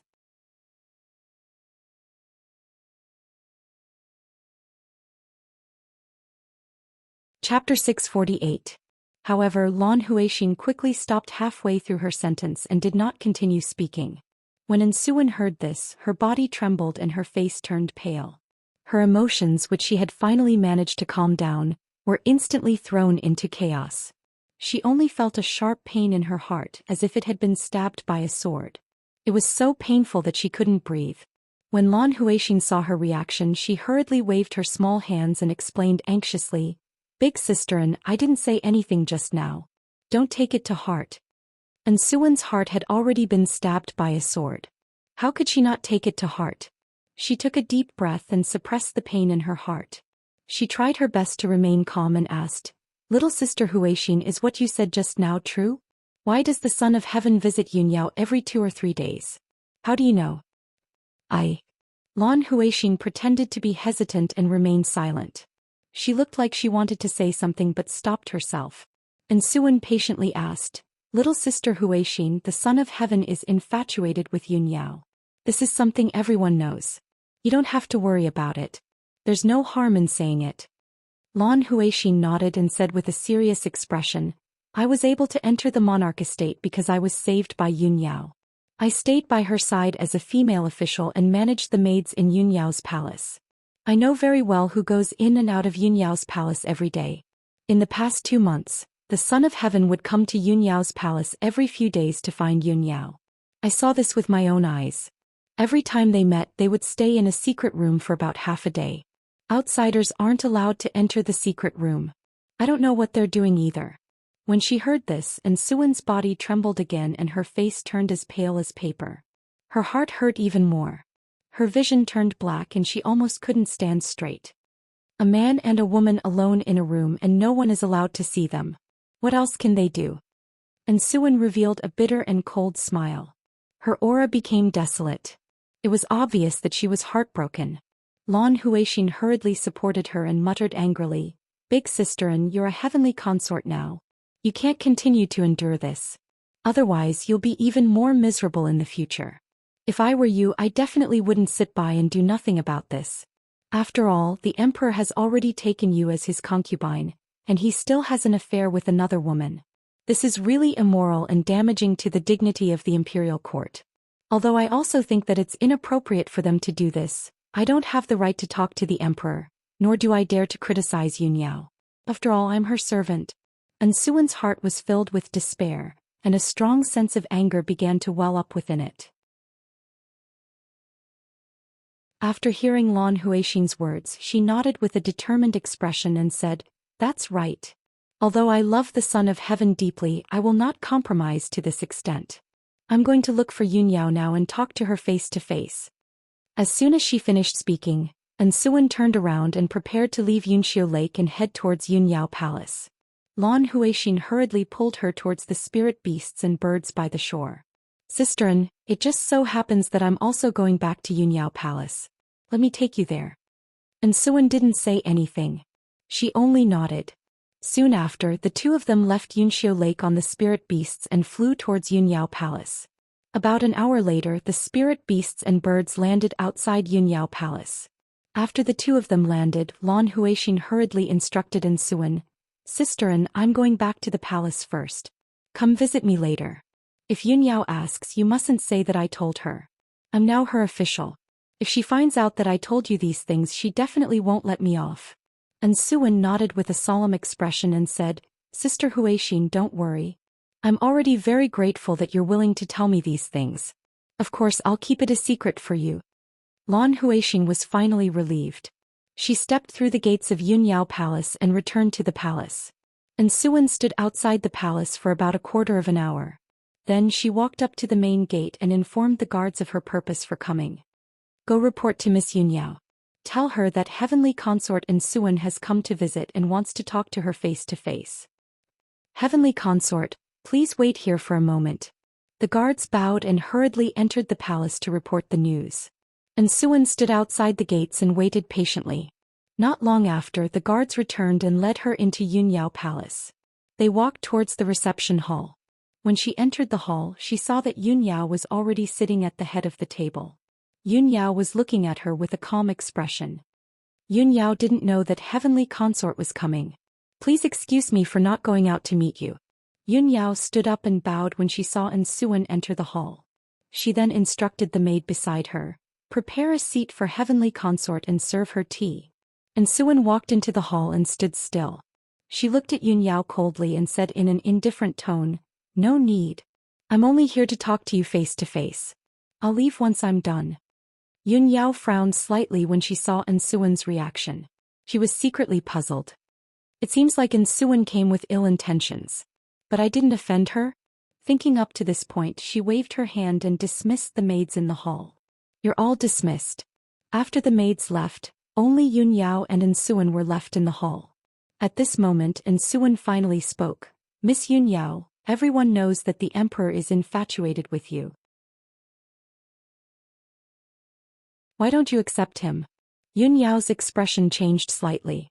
She frowned and asked in the same indifferent tone, "Heavenly Consort, did you come here today to denounce me? I have nothing to do with the emperor, nor do I have any romantic feelings for him. Why should I accept him?" And Suan gave a cold humph. She sneered and said, "Fine. Since you have nothing to do with the emperor, then why are you still in contact with him? Why do you have a private relationship with him? Everyone knows that Yunyao is as cold as ice and frost. She's like a celestial fairy who doesn't eat the food of mortals. I didn't expect that. This is just the ignorance of the world. They don't know the true nature of a celestial fairy and would actually do such a disgraceful thing that damages the dignity of the imperial court." Although Suan spoke elegantly, the meaning behind her words was obviously scolding her for being shameless and seducing the emperor Long Yunxiao. Even though Yunyao was an indifferent and cold celestial fairy, she was still infuriated by Suan's words. Her expression turned cold and a cold light flashed through her eyes. She shouted in a low voice, "Heavenly consort! Have you ever thought of the consequences of framing me without distinguishing right from wrong? Not to mention you, even if Long Yunxiao was here, he wouldn't dare to sully my chastity." And Suan gave tit for tat and sneered, "He, the emperor loves you. Of course he wouldn't bear to criticize you like this. However, I want to make it clear to you today. No matter what kind of entanglement you had with the emperor, it's all in the past. Since I've already become the heavenly consort, I definitely won't tolerate you having private dealings with the emperor. If you really have nothing to do with the emperor, then you should make a clean break with him and keep yourself clean. Although this is a private matter between the three of us, it's also related to the dignity of the imperial court and the human race. I hope you can conduct yourself with dignity. Otherwise, no one will be able to clean up this mess. We'll definitely become the laughingstock of the world. That's all I have to say. Please behave yourself."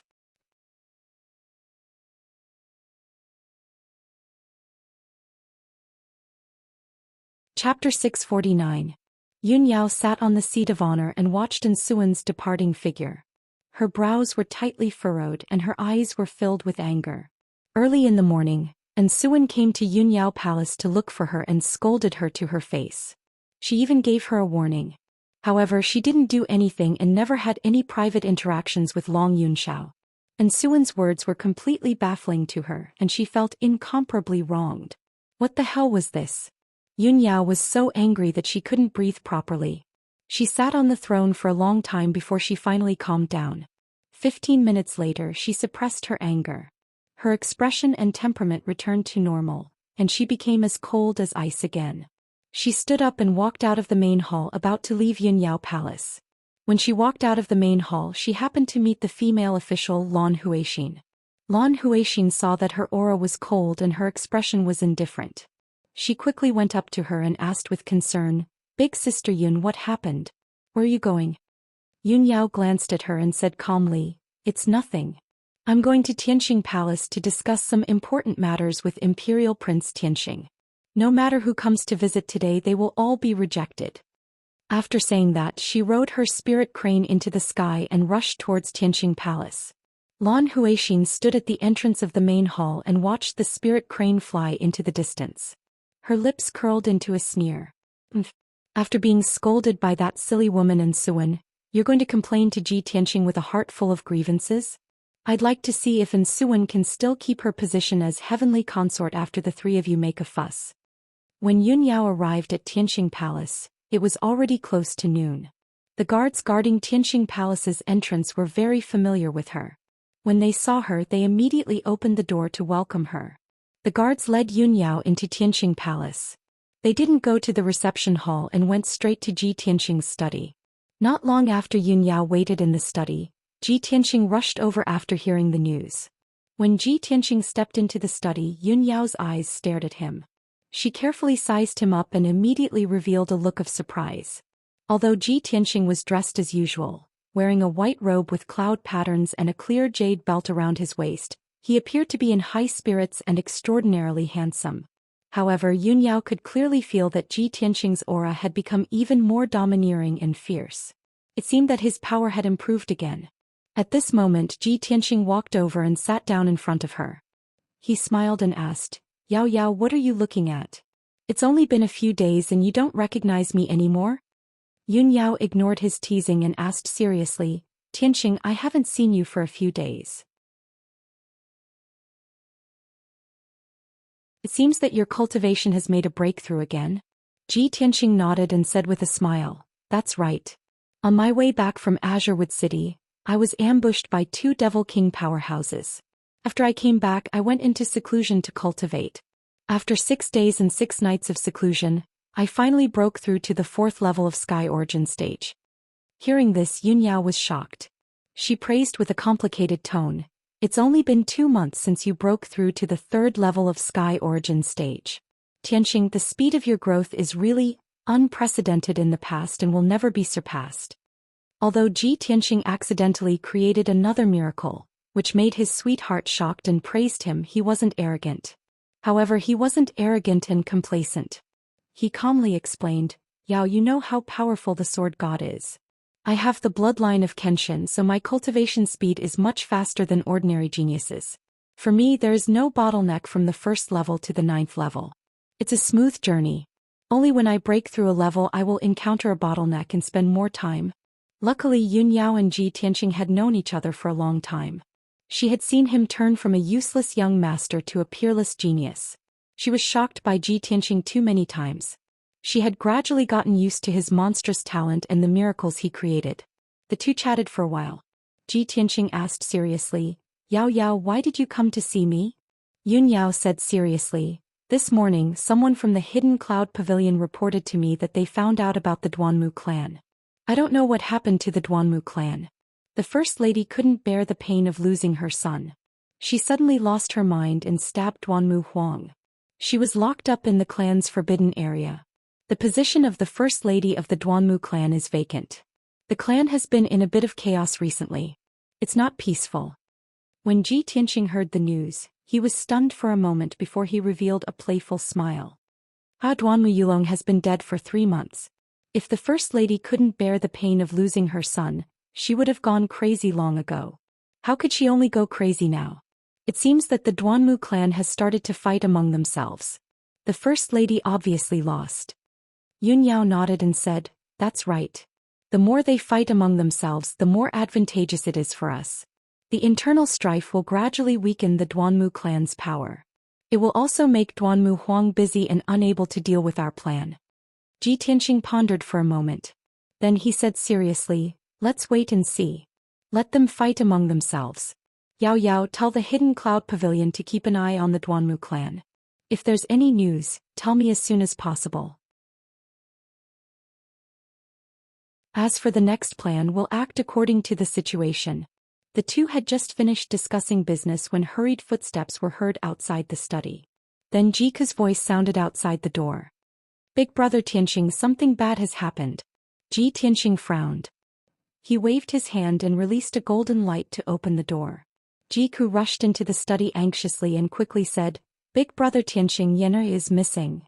Hearing this news, Ji Tianqing and Yun Yao's expressions changed and they stood up. Yenner is missing? What's going on? Where did he go? When did he go missing? Jiku quickly explained. Yesterday morning, junior brother Yen went to Zhongzhou City to contact the Hidden Cloud Pavilion's people and send them information as usual. He should have come back last night, but he hasn't come back yet. I contacted Steward Li of the Hidden Cloud Pavilion, but Steward Li said that Yenner didn't go to receive any information yesterday. Upon hearing this, Ji Tianqing and Yun Yao immediately understood that something must have happened to Yen. The two of them walked out of the study without hesitation and quickly rushed outside. Jika quickly followed and wanted to look for Yenner with them.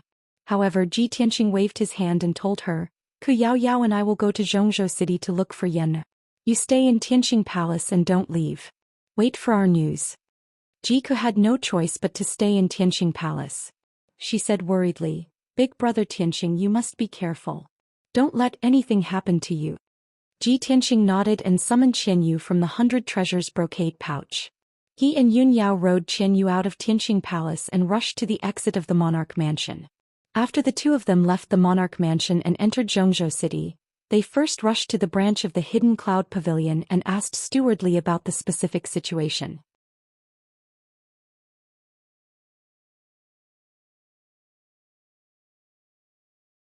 Chapter 650. The Hidden Cloud Pavilion was an intelligence organization nurtured by the Yun family. It was best at gathering information, investigating clues, and assassinating. The Yun family had set up 3 branches of the Hidden Cloud Pavilion in Zhongzhou City, with more than 300 secret agents stationed there.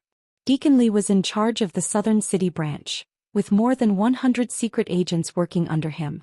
After receiving Ji Tianqing and Yun Yao's orders, Deacon Li immediately sent half of his men to investigate in the city. In everyone's eyes, Yenner's route from the Monarch Mansion to the Southern City branch was fixed. Moreover, Yenner had important matters to attend to, so he wouldn't wander around the city. He went missing on the way to the Southern City branch, narrowing the scope of the investigation. They should be able to find him soon. Deacon Li saw that Ji Tianqing and Yun Yao were full of worries, so he comforted them. Eldest Miss, young Master Ji, please rest assured. The secret agents will definitely be able to find the news in 12 hours at most. Please don't be impatient and wait patiently for a while. Ji Tianxing nodded and asked Deacon Li to withdraw for the time being. He and Yun Yao stayed in the secret chamber quietly waiting for the results. Time passed by quietly and 12 hours passed quickly. However, the secret agents hadn't found the result yet. Ji Tianxing and Yun Yao both realized that the situation was not good. Yen'er's disappearance was probably very complicated. Yun Yao called Deacon Li and asked him about the situation. Deacon Li's expression was a bit solemn and he said in a low and deep voice, "Eldest miss, this matter is very complicated. The other party did it very covertly and their methods are very clever. According to this subordinate's estimation, the other party is most likely an assassin who is proficient in ambushes and assassinations, and it was premeditated long ago." Hearing his words, Ji Tianxing immediately frowned and asked, "Deacon Li, in that case you can conclude that Yen'er was kidnapped by the assassin?" Deacon Li quickly nodded and said, "That's right. Those assassins are not weak and their methods are very ingenious. Even with the strength of our hidden cloud pavilion, it's difficult to find the result in a short time." Yun Yao frowned and muttered to herself, "There are only a few assassin organizations that can be compared to the hidden cloud pavilion. Who could have done it?" She and Ji Tianxing looked at each other and a cold light flashed in their eyes. Obviously they had guessed the result. If it wasn't done by the demon race, then it was most likely done by the Duanmu clan. Deacon Li nodded again and said, "That's right. According to the information sent back by the spies, this subordinate also thinks that the Duanmu clan is the most suspicious." Previously we investigated that there were a few experts from the Soul Herding Hall who appeared near the Wufeng Manor and hid in the dark for 3 days. Just now, I have already ordered the spies to focus on investigating Wufeng Zhuang. I believe there will be results soon. Hearing Deacon Li's words, Ji Tianxing and Yun Yao felt slightly relieved. The two of them suppressed their worries and waited patiently in the secret chamber for another 6 hours. Finally, Deacon Li rushed to the secret room again and reported the news in a hurry. Reporting to Mr. Ji, the spies have already investigated the results. Yesterday morning Yen'er was attacked near the Wufeng Manor and was captured by the experts of the Soul Herding Hall. Those experts of the Soul Herding Hall captured Yen'er in the Black Cloud Alley and then disappeared completely. Hearing this result, Yun Yao suddenly frowned and asked doubtfully, "Yen'er was captured in the Black Cloud Alley? Why did the people of the Soul Herding Hall go there?" Deacon Li shook his head with a dignified expression. "This subordinate doesn't know, but this subordinate has sent people into the underground dark city and is doing his best to investigate." When Ji Tianxing heard the two unfamiliar names Black Cloud Alley and Underground Dark City, he immediately showed a puzzled expression. What does the Underground Dark City mean? Yun Yao motioned Deacon Li to retreat and patiently explained to Ji Tianxing, "Tianxing, you just came to Zhongzhou City not long ago and have been busy with cultivation, so you haven't heard of the Underground Dark City. The Underground Dark City is a dark underground city hidden under the surface of Zhongzhou City. Speaking of the origin of this underground dark city, it has to be traced back to the ancient times. At that time the demon army swept the world and almost occupied the entire continent. The demon army besieged Zhongzhou City. The experts of the human race, demon race and water race fought desperately and launched an earth-shattering war. In that earth-shattering war, more than half of Zhongzhou City was destroyed and turned into a dilapidated city. The earth in a radius of hundreds of miles turned into an abyss. The remaining half of Zhongzhou City also sank into the abyss and was swallowed by the darkness. Many years later, the demon army was defeated by the alliance of various races and retreated to the northern desert. They retreated and recuperated. The monarch mansion built this Zhongzhou City on the abyss and let Zhongzhou return to peace and tranquility. After listening to Yun Yao's explanation, Ji Tianxing nodded and said, "So that's how it is. Now under this Zhongzhou City, there is an abandoned ancient city from the ancient times. However, thousands of years have passed. Didn't that underground abandoned ancient city turn into ruins long ago?" Yun Yao shook her head lightly and explained, "In the ancient times, although that ancient city was not as prosperous as today's Zhongzhou City, it was still the most majestic city under the heavens. Although more than half of that ancient city was destroyed and sunk deep underground, Many ancient buildings were still preserved and there were many broken formations protecting it. So far, the abandoned ancient city was still preserved.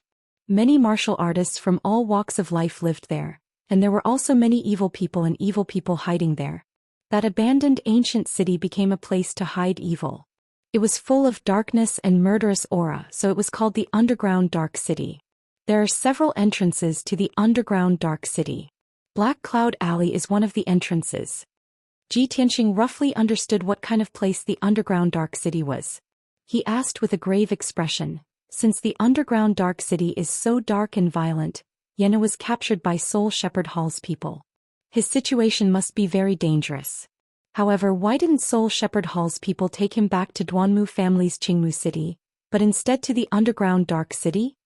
Yun Yao frowned and thought for a moment. She said in a low voice, Duanmu family controls half of the medicine business in the Zhongzhou continent. Of course, their power has penetrated the Underground Dark City. I remember that Duanmu family has a shadow palace in the Underground Dark City. It specializes in selling and trading some materials and poisons that are strictly prohibited by the imperial court. Hearing this, Ji Tianxing's eyes flashed with a cold light. He said in a cold voice, so, Yenner is likely to be captured to the Shadow Palace? What are we waiting for? Let's enter the Underground Dark City now and go to the Shadow Palace to rescue Yen. Yun Yao shook her head gently and said, Tianxing, don't be impatient. Let's wait for the news from the Hidden Cloud Pavilion first. The two continued to wait. Very quickly another 6 hours passed. So far the two had been waiting for a whole day. Deacon Li entered the secret room again and reported respectfully, Young Master Ji, the spies have investigated clearly. Yenner was indeed captured to the Underground Dark City. He was taken into a dilapidated manor and never appeared again.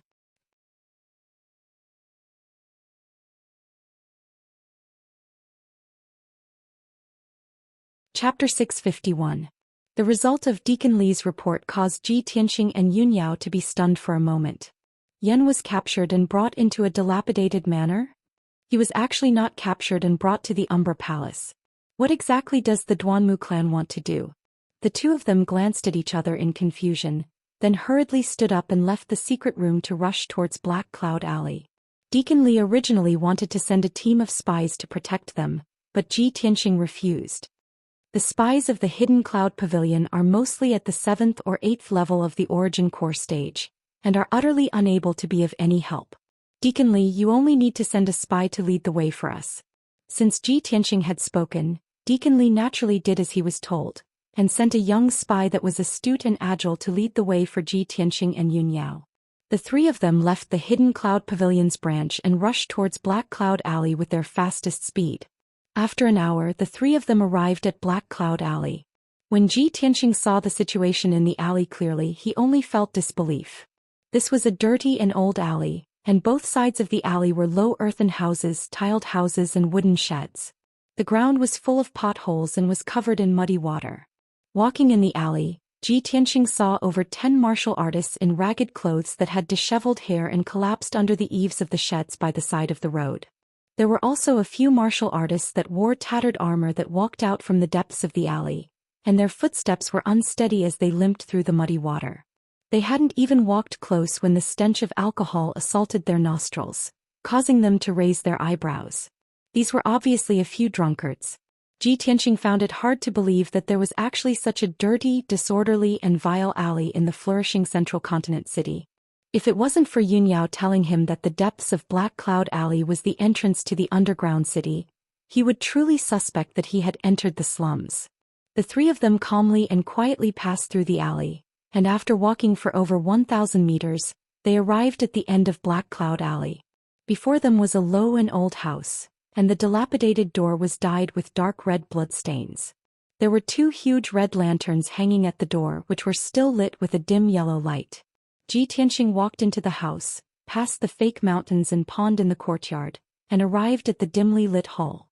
A stooped old man in a black robe with white hair and beard silently appeared behind the three of them. Young man, this is not a place you should be. A low and hoarse voice rang out. It contained an eerie ghostly aura, causing people to feel a chill down their backs. Ji Tianxing turned his head and couldn't help but frown when he saw the appearance of the black-robed old man. The black-robed old man was hunched over. His face was pale and bloodless. He was missing an eye and there were several hideous sword wounds. His ears were also bald as if they had been shaved off. Such a stooped old man with skin as dry as tree bark and a terrifying face looked like a mummy that had crawled out of a grave. However, Yunyao had told Ji Tianxing that this black-robed old man was the legendary ghost servant, one of the gatekeepers of the Dark City. No one knew the ghost servant's cultivation level. He only had an eerie ghostly aura around him which made him seem unfathomable. However, even a Sky Origin Stage 6 or 7 powerhouse wouldn't dare to act rashly in front of the ghost servant. "Senior, we have something to do in the Dark City. Please make an exception." Ji Tianxing bowed to the ghost servant. After explaining the purpose of their visit, he handed over 3 spiritual stones. The ghost servant glanced at Ji Tianxing with his empty eye and grinned with his sparse teeth. "Hee hee, little guy, you're quite sensible." He reached out his shriveled hand and took the 3 spiritual stones and put them into his interspatial ring. Then he led Ji Tianxing and the other 2 out of the hall and walked into a dark secret room. On the floor of the secret room, there was an extremely complicated and mysterious array. When the ghost servant opened the array, an underground passage appeared on the ground. The entrance of the cave was dark and cold. It was obviously leading to the Dark City. Ji Tianxing, Yunyao and the young secret agent entered the underground passage one by one. They walked along the dark and cold passage and went underground. The passage was winding and it was unknown how far it went underground. Until 2 hours later, when a bridge appeared in front of the passage, there was some light in the surroundings. Ji Tianxing walked to the dark stone bridge and looked around. He couldn't help but reveal a surprised expression. Under his feet was a black arch bridge that was hundreds of meters long. Under the bridge was a large river that was hundreds of meters wide. In the river there was turbulent black water flowing endlessly, making a rumbling sound. Above his head was a dome that was thousands of meters high. That was the rock layer under the continent's central city. In the distance there was an empty and dark sky. A dark red moon was floating in the sky, sprinkling down a dim light red light.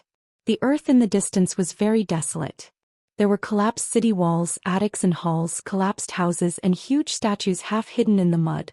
The various scenes that he saw all showed how glorious this abandoned ancient city used to be. Ji Tianxing stood on the arch bridge and looked for a while. Then he crossed the stone bridge. Under the guidance of the young secret agent, he walked into the depths of the Dark City. Along the way, he saw the dilapidated palaces and pavilions in all directions. There were mysterious martial artists coming in and out. Most people acted alone, wearing a wide robe and a cloak that covered their face, hiding their true face. Even if they didn't wear a cloak, they would wear a mask. Everyone was in a hurry and never talked to strangers. Inside those ruined buildings, there were many places for people to trade and sell their wares. While hurrying, Yunyao said to Ji Tianxing with spiritual sense sound transmission, "Tianxing, although the Dark City is gloomy and terrible, full of darkness and violence, there are many experts here. Can be said that there are crouching tigers and hidden dragons. You have to be careful here. Although it is full of a large number of evil and vicious things that are strictly prohibited from circulating, there are also many rare treasures. Some rare treasures often appear. The experts of the major forces in Zhengzhou City will also change their appearance and quietly come here to fish for treasures, or to buy rare materials and so on." On the way, Yunyao introduced the Dark City to Ji Tianxing in detail.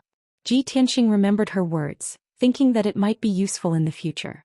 Half an hour later, the young secret agent took the 2 of them to the outside of an ancient and dilapidated manor. This manor covered an area of 2,000 meters. It should have been a magnificent, noble and illustrious mansion. However, the war in ancient times caused half of the mansion to collapse. Many houses and palaces had collapsed, turning into mud and gravel on the ground, revealing pieces of broken fences and walls. The ground paved with black slabs was cracked with numerous gullies, and many piles of gravel were scattered. The whole manor was silent and dark. There was no light at all, like a lifeless dead land.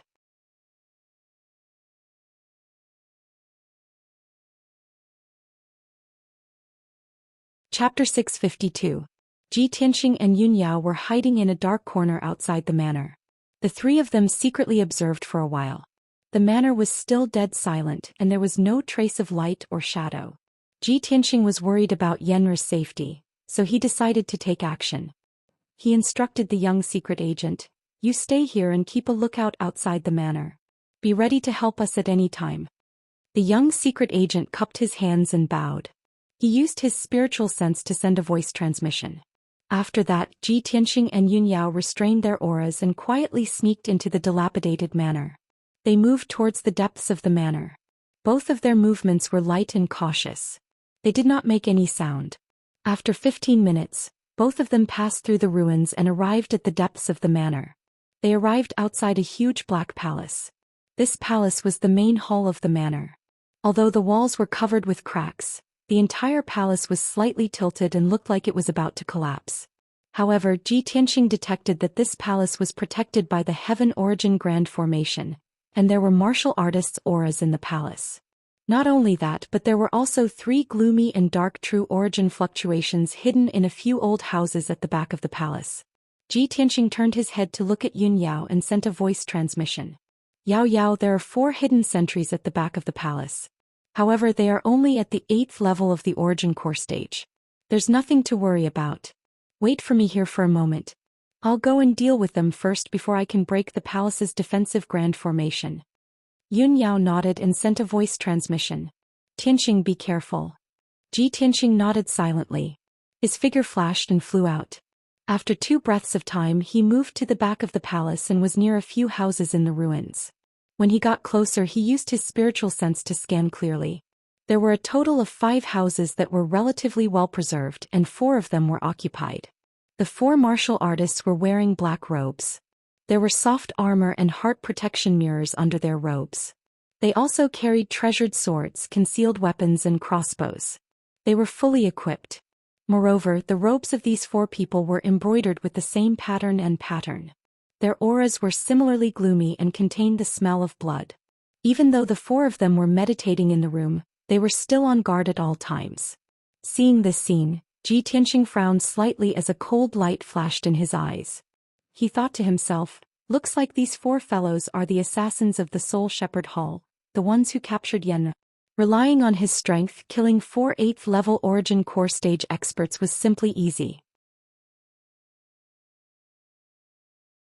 However, it was very difficult to do it without alerting the experts and powerhouses in the palace. Xianxia pondered for a moment and immediately had an idea. Earth Emperor Shield. He muttered in his heart and quietly used his Earth Elemental True Essence to burrow into the ground. He controlled the power of Earth True Essence and quietly moved underground without any hindrance. He was like a fish swimming in water. In a short span of 10 breaths, he swam 100 meters underground and came to the ground of a house. The Soul Shepherd Hall assassin in the house was still meditating on the bed and didn't notice the approaching danger in the slightest. In the next moment, Xianxia emerged from the wall behind the assassin.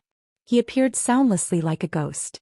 At this moment, he was only a step away from the Soul Shepherd Hall assassin. He stretched out his right hand like lightning and grabbed towards the assassin's neck. Crack.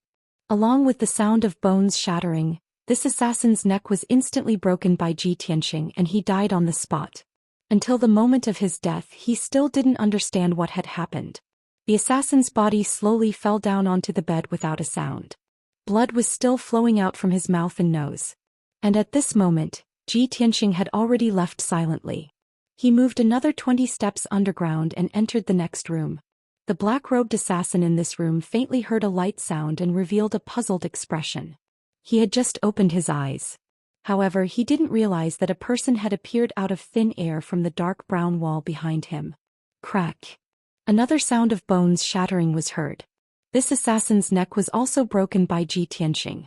He didn't even have time to scream before he died on the spot. Then Xianxia sneaked into the 3rd and 4th rooms and assassinated the remaining 2 assassins. Although the 2 assassins were alert, they didn't know what had happened. Before they could react, Xianxia appeared like a ghost and silently took their lives. Xianxia easily took care of the 4 assassins from the Hall of Soul Husbandry without making too much noise. He quietly left the house and returned to Yunyao's side. Yunyao quickly asked via voice transmission, "Xianxia, have you taken care of them?" Xianxia nodded and replied via voice transmission, "Yes, all 4 Soul Shepherd Hall assassins have been killed. Then he took Yunyao and sneaked into the ruins on the side of the palace. He observed the defensive formation silently and thought of a way to break it. After observing for a while, he frowned doubtfully and thought to himself, the defensive formation of this palace isn't a remnant formation from the ancient times. It was set up in recent years. Strange, this is just an ordinary low-grade heaven origin formation. Could it be that the experts in this palace have very ordinary attainments in formations? Ji Tianxing was puzzled and raised his vigilance. He explained the situation to Yunyao. Then he performed a secret formation technique and started to break the formation. The low-grade heaven origin formation was very easy for a formation grandmaster like him. It wasn't even worth mentioning. In just a few minutes he broke a hole in the defensive formation. Swoosh, swoosh. Ji Tianxing and Yunyao went through the hole in the formation and entered the defensive formation. Although the palace had a black iron gate, they didn't go through the gate. They went through the window of one of the rooms on the first floor and directly entered the palace. The interior of the palace was dilapidated and very old. It was full of cracks and piles of gravel and debris. The air was filled with a damp and rotten smell. It was nauseating. Ji Tianxing and Yunyao both had the strength of heaven origin stage. They held their breath and quickly shuttled through the palace, searching for traces of yen. Both of them released their spirit senses to explore the situation around. They didn't miss any room or secret room, even the underground.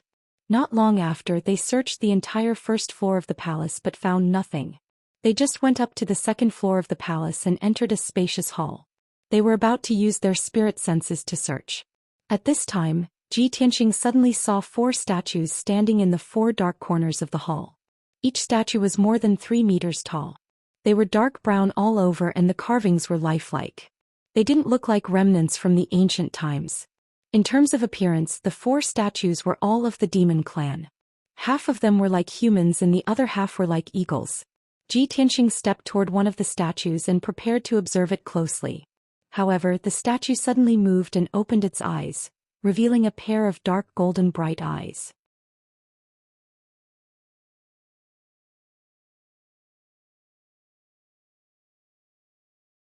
Chapter 653. Ji Tianxing saw that the black stone on the surface of the statue was cracking and falling to the floor. In just a few breaths, the statue completely shattered, revealing a 3-meter-tall harpy with a robust and powerful body. This demon had the head of a human and the body of an eagle. It had the wings and sharp claws of an eagle, but it also had a pair of arms similar to that of a human. It stared down at Ji Tianxing with an evil sneer in its golden eyes. "Human kid, how dare you break into the Wandering Soul's fortress and disturb our sleep? You are courting death." The harpies opened their sharp beaks and spoke the human language with a strange accent. At the same time, the other 3 statues in the corner of the hall cracked and showed 3 harpies with the same fierce vibes. The 4 harpies stared at Ji Tianxing and Yunyao coldly, slowly approaching the center of the hall.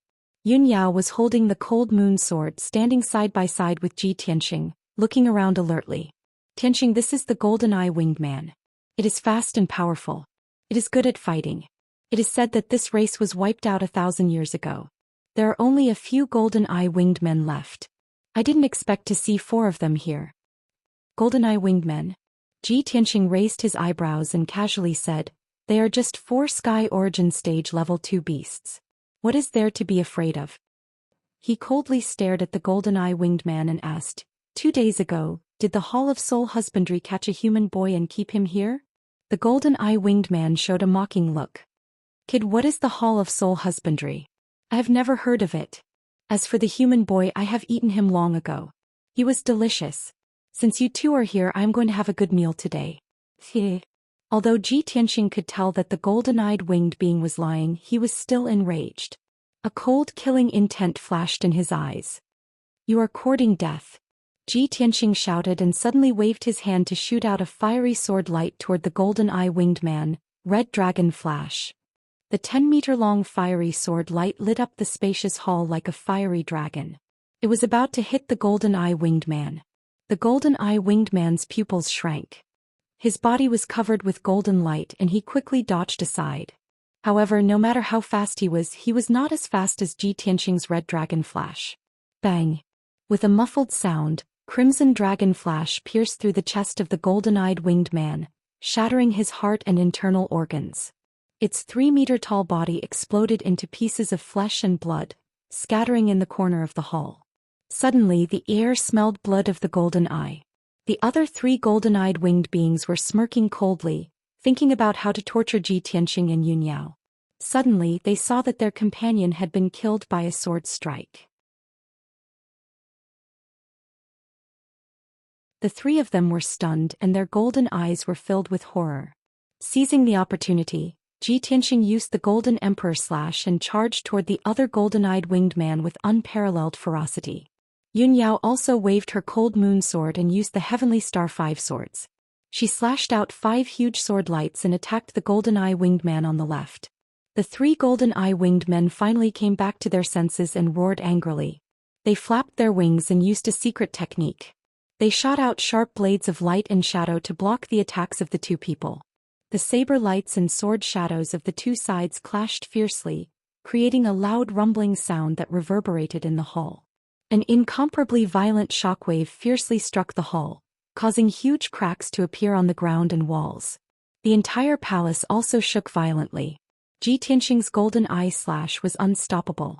It cut through all obstacles and hit a golden-eye winged man. That golden-eye winged man was cut in half by the giant sword. His body and blood scattered on the ground. The remaining 2 golden-eye winged men were scared out of their wits by Ji Tianxing's power. They attacked twice symbolically and then retreated in a hurry. They wanted to escape from the hall. However, Ji Tianxing was determined to kill them. How could he let them escape? Water split. He released a huge sword light that was more than 10 meters long and killed a golden-eye winged man on the spot. He also smashed the entire wall of the hall.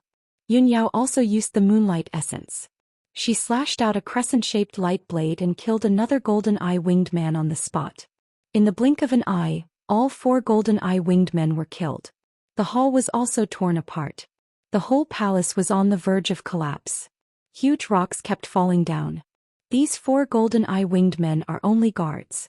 There's an even stronger mastermind behind them. They've surely been alarmed now. We have to make the best use of our time and search separately now so as to avoid any mishaps happening to Yen.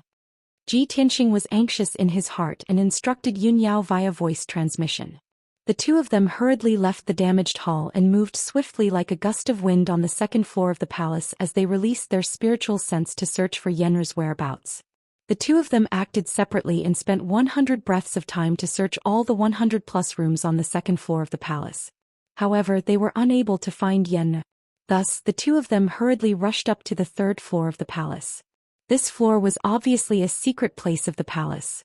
There were only a mere 10+ rooms and 2 secret rooms. Every room and secret room was extremely spacious. Moreover, a defensive grand formation was set up and there were even a few human martial artists acting as guards. However, those human martial artists only had a strength at the 8th or 9th level of the origin core stage. Ji Tianxing and Yun Yao used some tricks and only used 3 to 5 moves to instantly kill the guards. After they killed all the guards, the 2 of them hurriedly started searching. The defensive grand formations of the various rooms and secret rooms were capable of obstructing the detection of spiritual sense, causing their searching speed to become extremely slow. Right when the 2 of them were patiently breaking open the formation, Ji Tianxing suddenly sensed that a gloomy and obscure formidable aura was silently fleeing the palace and flying towards the outside. Want to flee? His brows raised as he emitted a cold shout, and then his figure flashed out of the palace and chased out. Swoosh! He transformed into a golden flowing light that smashed open an enormous hole in the palace wall before flying into the dim and lightless night sky. He raised his head to look ahead and saw a thin figure in a black robe carrying a little boy as it flew swiftly in the night sky 200 meters away. Bastard, where do you think you're going? Ji Tianxing shouted out furiously with a murderous aura, and then he exploded out with vast true essence as he chased after the figure like a flowing light. Swish! In the blink of an eye, he'd caught up to the black-robed figure and stopped the black-robed figure in the sky above the ruins of the manor. Meanwhile, Ji Tianxing saw clearly that the black-robed figure was a thin and slovenly old man. His disheveled long hair covered half of his face and only revealed a pair of eyes that flickered with flames.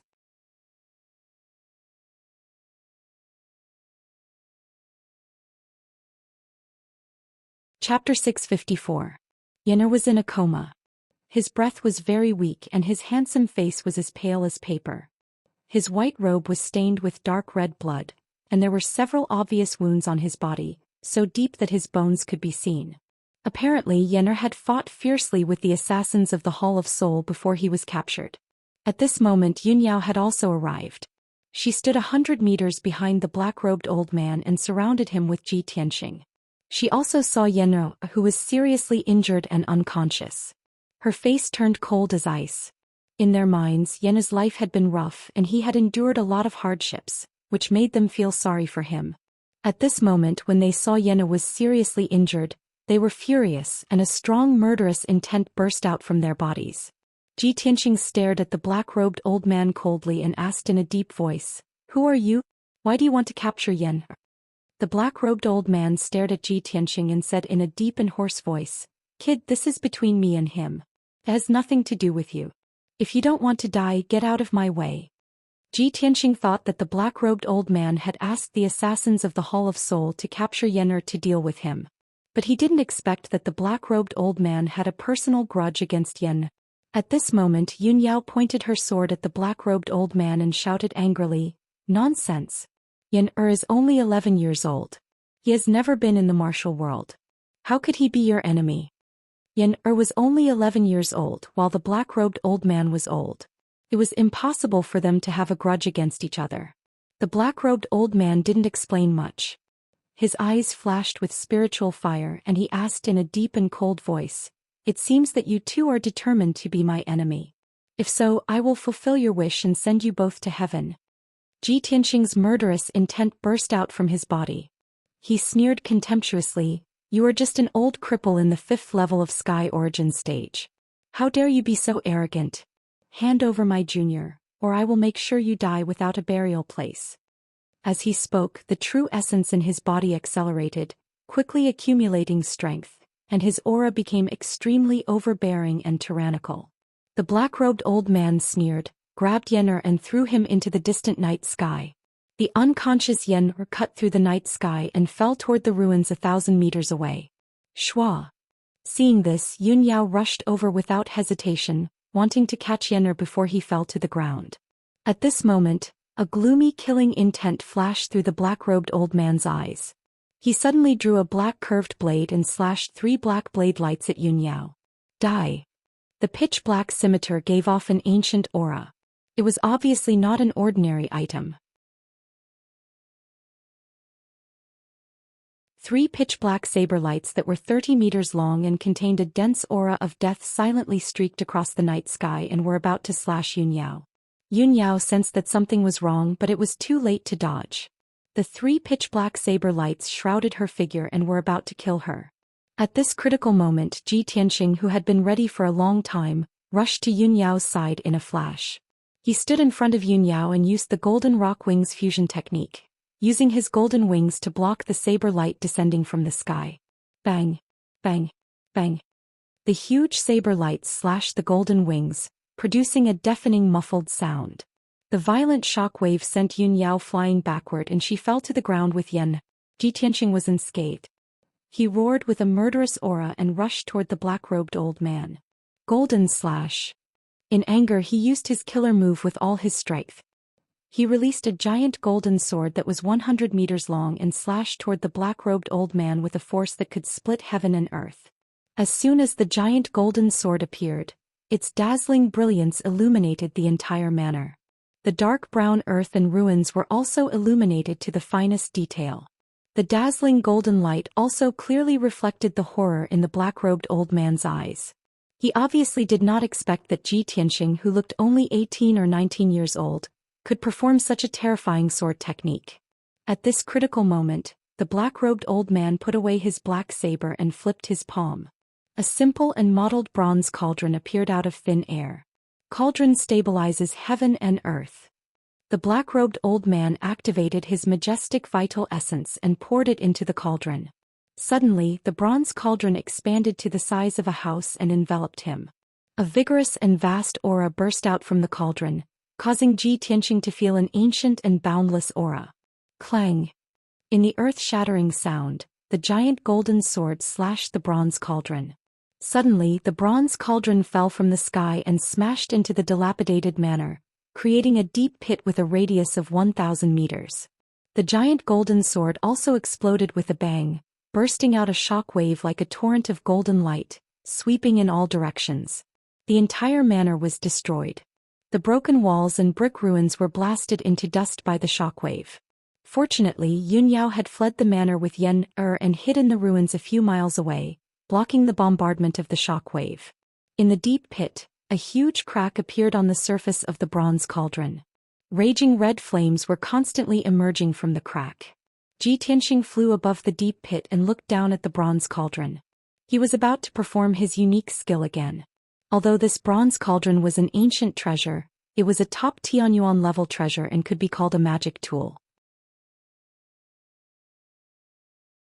However, this bronze cauldron was too old and dilapidated, and its power was very weak. Ji Tianxing would be able to break the cauldron if he slashed a few more times. At this moment, the cauldron suddenly shrank thousands of times, and the black-robed old man's figure appeared again. He was safe and sound, but his eyes were a little ferocious and crazy. "You despicable little bastard, you actually destroyed this old man's treasure. I'm going to kill you and use your flesh and blood to feed the spiritual snake." The black-robed old man cursed in a vicious tone. He quickly put away the bronze cauldron and waved his hand to shoot out a red flame. Swoosh! The crimson flame flew into the night sky and immediately expanded countless times in size. Suddenly, a colorful spiritual snake of flame appeared. It flew rapidly in the night sky and rushed toward Ji Tianxing. The spiritual snake of flame was hundreds of meters long. It was like a divine dragon of flame. It was surrounded by monstrous flames and exuded a terrifying heat. The air in all directions was burned clean by the high temperature. The area within a radius of 1,000 meters became a vacuum. The broken walls and brick ruins on the ground were burned red and turned into dark red magma. As the spiritual snake of flame flew, the dark red magma on the ground also flew into the sky. It condensed into pillars of magma and blasted toward Ji Tianxing. Ji Tianxing sensed the terrifying power of the spiritual snake of flame. He frowned and his eyes became serious. Is this a treasure or a demonic beast? There are 9 different colors of flames. This huge dragon-like spiritual snake of flame was neither a magic weapon nor a demonic beast. It was a flame with intelligence.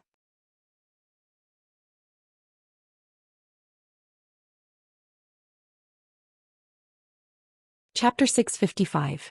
The 9-flame spiritual snake pierced through the night sky at lightning speed and pounced on Ji Tianxing. Ji Tianxing made a prompt decision to use his ultimate skill. He released black water that blotted out the sky and blasted it toward the 9-flame spiritual snake.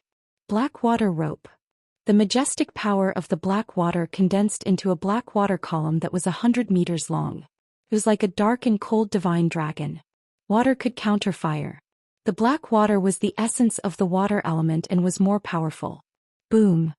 In the deafening sound, the black water rope and the 9-flame spiritual snake collided and created a shockwave that swept across the sky. The sky was filled with black water and flames of various colors, splashing in all directions.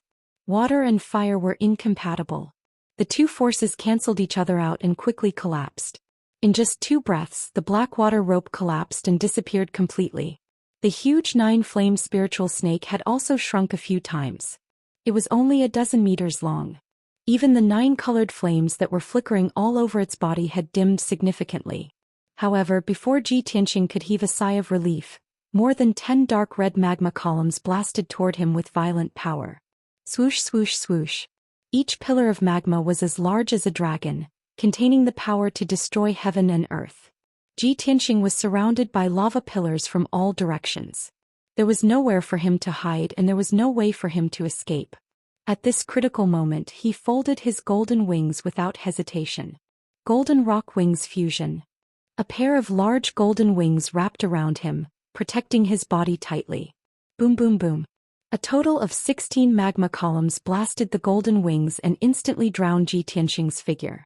At that moment, flames rose in the sky and magma splashed.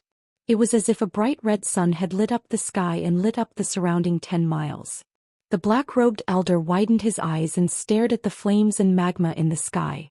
His eyes were filled with anticipation. In his opinion, Ji Tianxing would definitely be injured on the spot after being blasted by the magma columns. However, the black-robed elder immediately saw Ji Tianxing's figure when the magma rain fell from the sky. Ji Tianxing was standing in the sky and scathed. He was looking at him coldly, and his entire body was surging with a strong murderous intent. Metal slash. Ji Tianxing roared angrily and released 100-meter-long golden sword light that slashed toward the black-robed old man. The giant golden sword tore through the night sky at lightning speed, containing an extremely domineering and fierce aura. The black-robed old man had seen the power of this sword technique. Even the bronze pill cauldron had a huge crack. When he saw the giant golden sword coming at him, his expression immediately changed, revealing a look of intense fear. At the critical moment, he formed a mysterious seal with both of his hands. He activated his majestic power and shot out a crimson flame into the nine-flame spiritual snake. Instantly, the nine-flame spiritual snake's body expanded once again, returning to 100 meters long. Spiritual snake protection. As the black-robed old man shouted in a low voice, the giant nine-flame spiritual snake wrapped around him and flew rapidly. The nine-flame spiritual snake's huge body wrapped around him a few times, protecting him very well. The next moment, the giant golden sword slashed the nine-flame spiritual snake's body violently, creating a loud and dull sound. Boom! The giant golden sword collapsed on the spot, bursting into golden light fragments that blotted out the sky and covered the earth. The nine-flame spiritual snake and the black-robed old man were both sent flying backward. They drew an arc in the night sky and fell toward the ruins below. Moreover, the nine-flame spiritual snake was severely injured. Its body shrunk again and it let out a sorrowful cry. Seeing this, Ji Tianxing immediately frowned and a tinge of surprise flashed in his eyes. This nine-flame spiritual snake is a bit strange. It can block my killing moves time and time again. Ji Tianxing could tell that although the nine-flame spiritual snake was not a celestial artifact, its power and effects were better than a celestial artifact. It must be the black-robed old man's trump card. An idea popped up in his mind. He wanted to capture the nine-flame spiritual snake and study it carefully. It seemed that the nine-flame spiritual snake and the black-robed old man were about to fall into the ruins below. Just as they were about to hit the ground, the nine-flame spiritual snake stopped falling. It stretched out its huge body and caught the black-robed old man. Swoosh! With a flash of fire, the nine-flame spiritual snake flew back into the sky with the black-robed old man on its back. However, the black-robed old man had already seen Ji Tianxing's strength and means.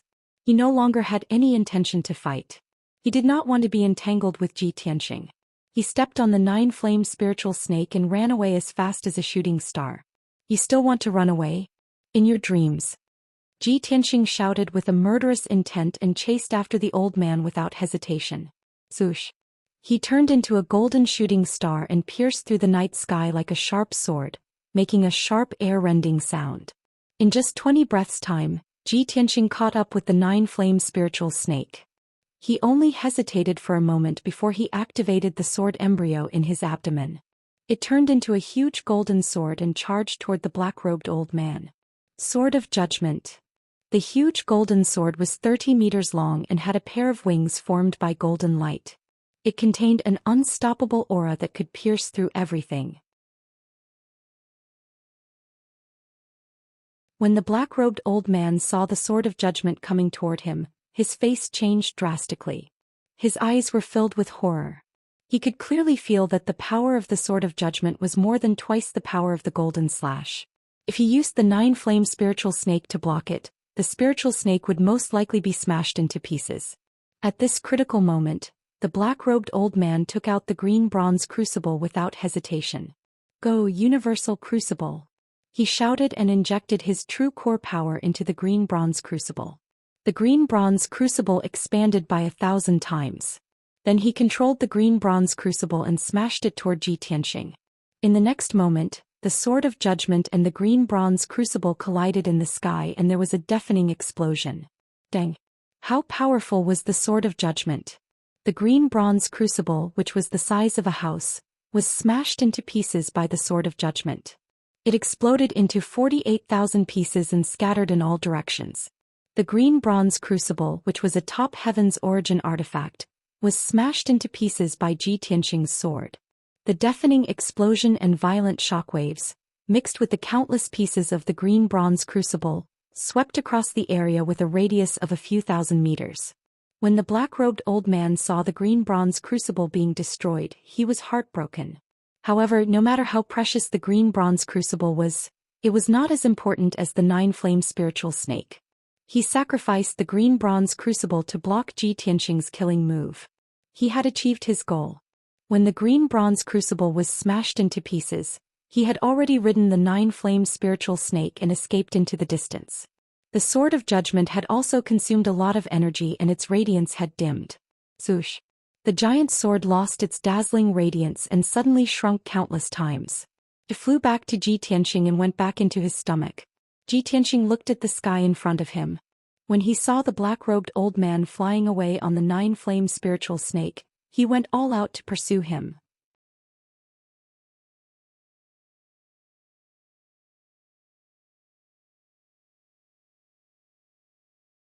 Chapter 656. Ji Tianqing and the black-robed old man. Two people flew across the night sky one after the other. Their speed was as fast as lightning. The movement of the two people fighting was too big. Not only did it destroy the entire manor, but it also emitted a deafening loud noise and lit up a monstrous fire. With the manor as the center, the martial artists within a radius of 10 miles were all alarmed. From the many ruins and houses around, at least several dozen figures flew out. Most of them were Origin Core Realm and Heavenly Origin Realm powerhouses.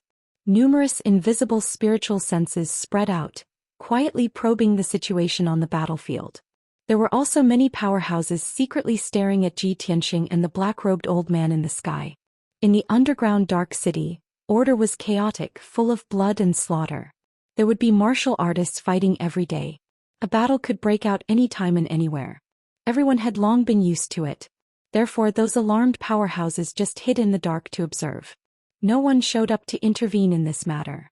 Furthermore, everyone could detect that Ji Tianqing and the black-robed old man were both heavenly origin powerhouses with extraordinary strength. Ordinary people did not have the qualifications to intervene in the two of them at all. Ji Tianqing chased after the black-robed old man and soon left the manor ruins, flying towards the depths of the underground dark city. Yun Yao brought the seriously injured and unconscious Yen and hurriedly followed up. However, her speed was much slower. She only chased out for a short distance and already lost him. In desperation, she could only stop chasing and brought Yen to the exit of the underground dark city, preparing to leave the dark city. Ji Tianqing chased after the black-robed old man and entered the depths of the dark city not long after. The surrounding houses and buildings became denser and denser. Most of the buildings were well preserved. There were also many rebuilt houses and palaces. Under the dim curtain of night, many houses and buildings were lit up with lights. There were also many chaotic martial artist auras as well as noisy noises. At this time, the black-robed old man descended from the sky and drilled into an old house and street. Ji Tianqing chased after without thinking, using spiritual senses to search for traces of the black-robed old man. However, the black-robed old man was very familiar with the environment and terrain of the underground dark city. He entered the old streets and alleys, scurrying around like a rat in a tunnel. His whereabouts also became erratic, making it hard for people to catch him. Ji Tianqing tried his best to follow closely, but after passing through 3 streets he could no longer find any trace of the black-robed old man.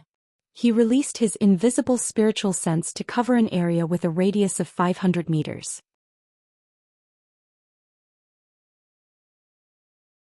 He carefully searched for the black-robed old man's aura, not even letting go of the corners and the underground. However, after searching half the street he couldn't find any clues and completely lost them. This result made his face gloomy and he murmured angrily, "Damn old thing, relying on his familiarity with the underground city, he actually got rid of me."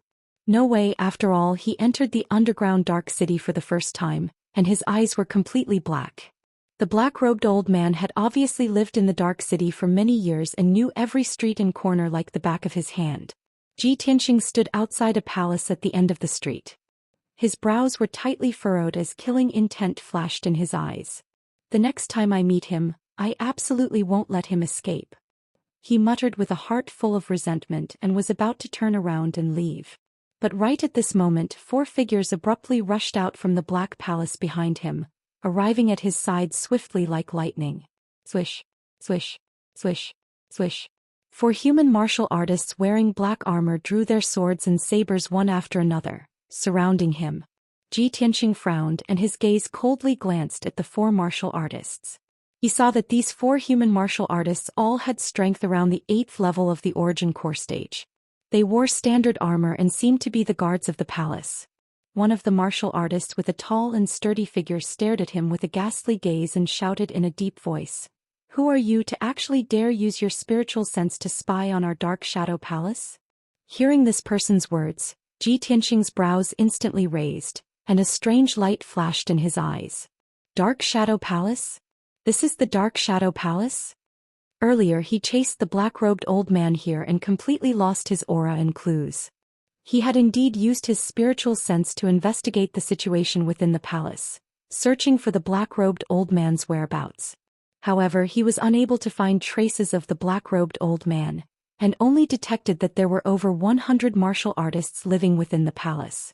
Those martial artists were mostly Origin Core stage experts, and there were even a few Sky Origin stage experts holding down the fort. Ji Tianxing didn't know where this palace was and was just about to turn around and leave. Unexpectedly, the 4 guards rushed out and surrounded him, allowing him to know that this palace was the Dark Shadow Palace. Ji Tianxing was rather surprised and his face revealed a playful sneer.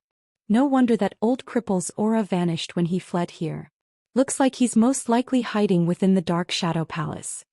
The 4 armored guards didn't notice Ji Tianxing's abnormality. The person in the lead still had an icy cold gaze, and he furiously shouted with a murderous aura, "Speak quickly. What exactly do you want to do by spying on the secrets of the Dark Shadow Palace with ill intentions?" Ji Tianxing didn't answer his question and instead asked, "Is this Dark Shadow Palace the property of the Duanmu family?" The 4 guards' faces changed and a cold light flashed across the leader's eyes, and he shouted in a deep voice, "You thief, you really have ulterior motives. Take him down." Following the leader's cold shout, the 4 of them waved their swords, and a dazzling sword light slashed towards Ji Tianxing. "Seeking your own death." Ji Tianxing coldly laughed and a cold murderous intent flashed across his eyes. He turned a blind eye to the sword light slashing towards him from all directions, and as fast as a flash of light, he waved his hands and shot out 4 golden sword lights. Swoosh swoosh swoosh swoosh. The sharp sword light flashed wildly and in an instant, it slashed across the necks of the 4 guards, causing blood to splatter everywhere. The bodies of the 4 guards instantly froze and they stopped waving their swords. Their hands clutched their throats and their eyes widened in horror. Their attacks were easily dodged by Ji Tianxing. Their attacks landed on the ancient black stone ground and produced muffled sounds of bang bang bang bang bang. A moment later the 4 of them were dead and they fell to the ground with a plop plop, and no longer made a sound.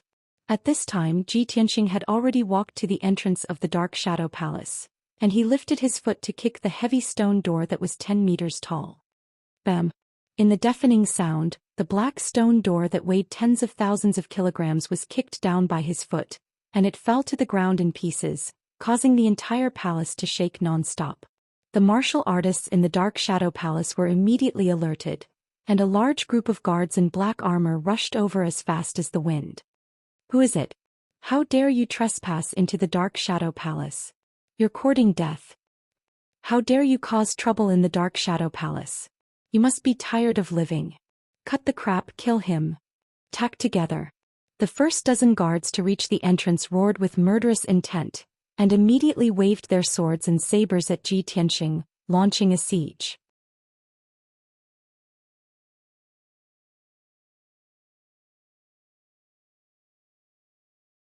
Chapter 657.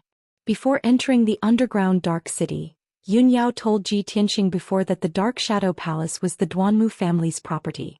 For the black-robed old man to be able to instruct the Soul Shepherd Hall's assassins to capture Yena, he must have some connection with the Duanmu family. Furthermore, he disappeared when he escaped to the vicinity of the Dark Shadow Palace. Xianxia had reason to believe that he most likely hid in the Dark Shadow Palace. Therefore Xianxia wanted to go on a killing spree. Even if he could not find the black-robed old man, he would also destroy the Dark Shadow Palace. When over a dozen Origin Core Realm guards rushed over, Xianxia revolved his majestic true essence, condensing it into a true essence shield protecting himself. Bang! Bang! Bang! Several dozen blade lights and sword shadows slashed onto him, but they were all blocked by the true essence shield. He waved both palms, his 10 fingers flicking repeatedly, continuously shooting out beams of golden sword light, charging towards the black-armored guards around him. Whoosh! Whoosh! Whoosh! Countless sword lights shot out in unison, emitting a sharp ear-piercing sound of tearing through the air, bringing along puffs of dark red blood flowers. One black-armored guard after another had their throats or hearts pierced by the golden sword light, falling to the ground on the spot, unable to get up. No one could stop Xianxia's charge, let alone block the golden sword light that he released. After a short few breaths, over a dozen guards around him were all killed on the spot. Over a dozen corpses were lying on the ground in disarray, causing the hall to be filled with a thick stench of blood. But Xianxia was completely unscathed. His entire body was not even stained with blood. He strode across the vast hall and walked towards the depths of the Dark Shadow Palace. Black-armored guards constantly rushed out from all around. There were even quite a few guard captains and deacons who also rushed over to surround and kill him. But no one could stop his footsteps. Origin Core Realm experts, no matter how many came, they would all die without a doubt. When Xianxia passed through the hall on the first floor and charged to the second floor of the Dark Shadow Palace, over 30 corpses had already fallen behind him. The hall and the surrounding walls were also slashed with many holes by the blade lights and sword lights, splitting open a series of enormous cracks. Finally, when Xianxia reached the hall on the second floor, he was stopped by several experts. In the brightly lit hall, there were 4 Sky Origin stage cultivators. The leader was an old man in a purple robe. He was the manager of the Dark Shadow Palace.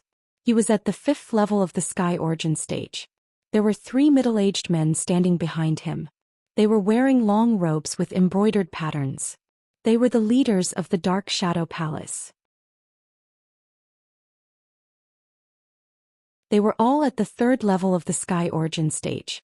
Besides that, there were over 10 Yuan Dan stage guards and deacons in the surroundings of the hall, all of them on alert as they stared at Xianxia with eyes filled with killing intent. Xianxia stepped into the hall and stopped 100 steps away from the purple-robed elder. His gaze swept across the 4 Heaven Yuan experts and the dozen or so Yuan Dan experts around him. Then he secretly released his spiritual consciousness to explore every corner of the Dark Shadow Palace, searching for traces of the black-robed elder. The purple-robed elder's face was extremely gloomy. His eyes were filled with cold killing intent. Seeing Xianxia's fearless attitude, the fury in his heart burned even more. He shouted angrily in a deep voice, "Kid, who are you? Don't you know where the Dark Shadow Palace is? How dare you barge into the Dark Shadow Palace and start a massacre?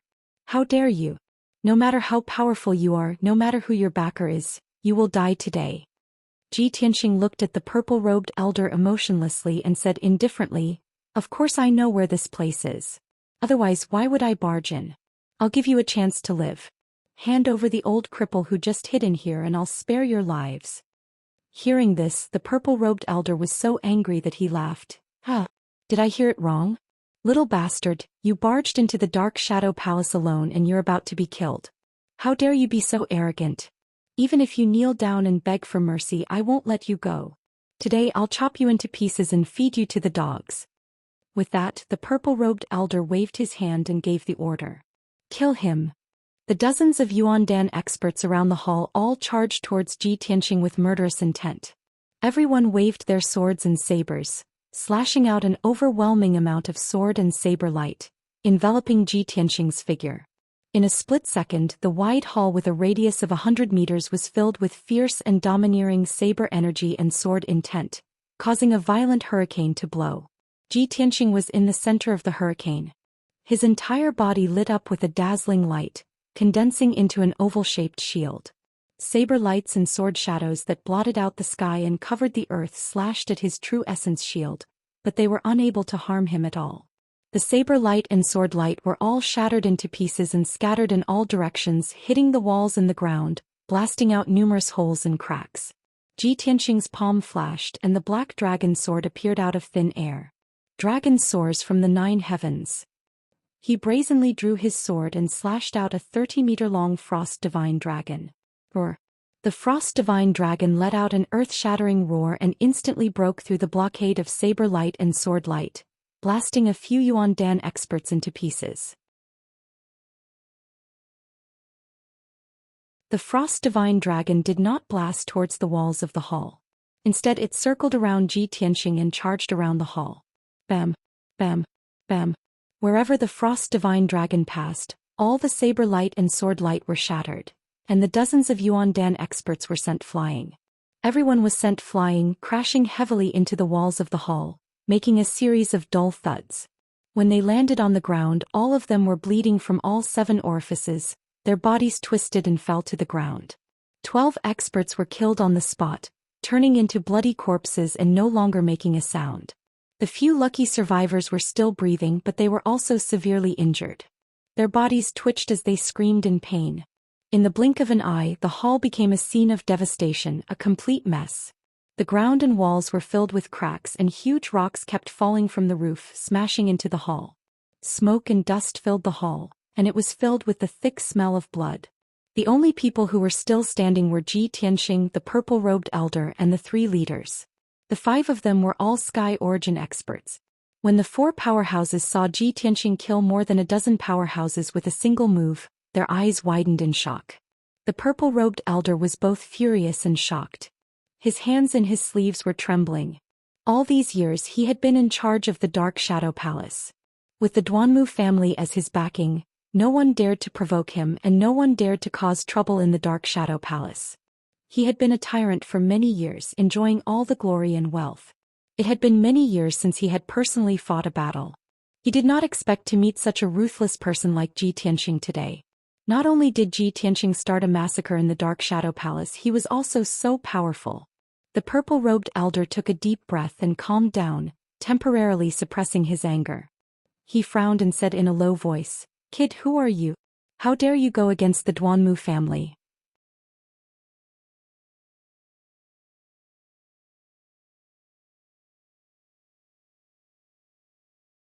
Chapter 658.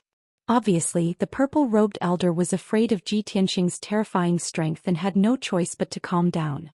He knew that he could not stop Ji Tianxing. If they fought, the Dark Shadow Palace would be implicated.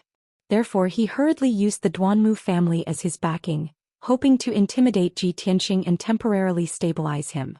As long as he could stall for time, the surviving guards and attendants of the Dark Shadow Palace would send the news to Central State City and report it to the Duanmu family.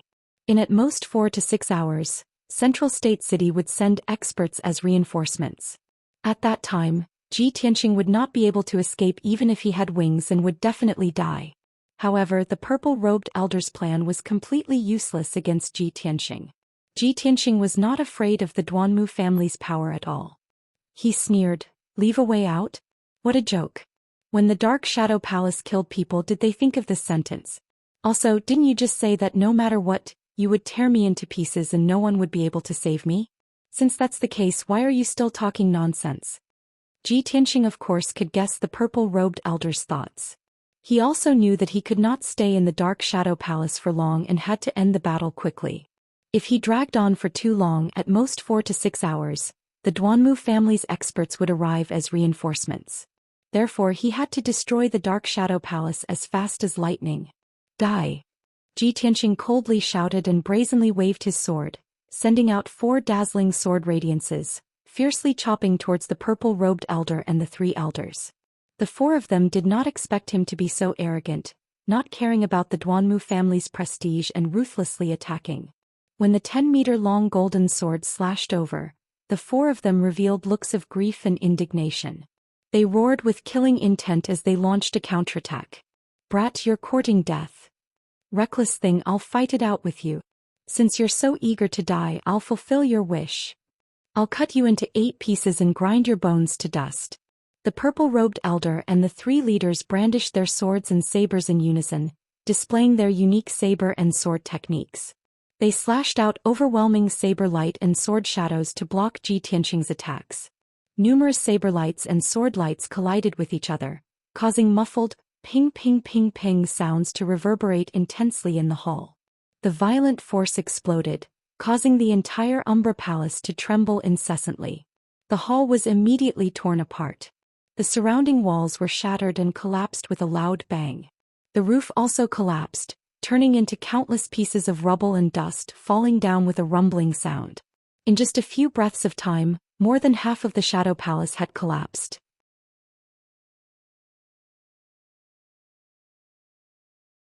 Even with the protection of the formation, it was useless. Although the purple-robed elder and the 3 leaders managed to block the attack of the giant golden sword, they were still sent flying. Swish, swish.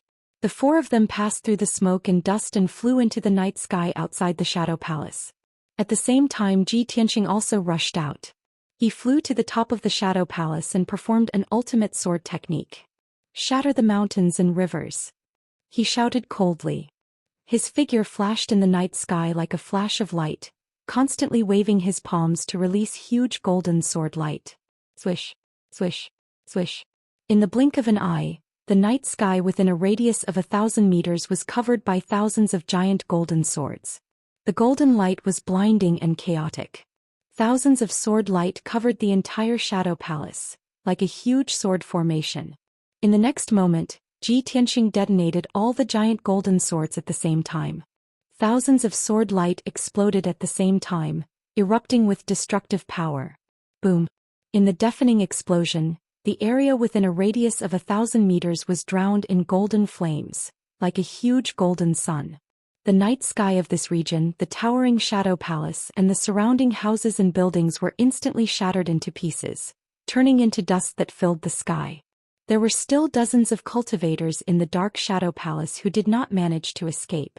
There were also countless spirit stones, pills, and rare treasures that had been destroyed by this explosion, turning into ashes.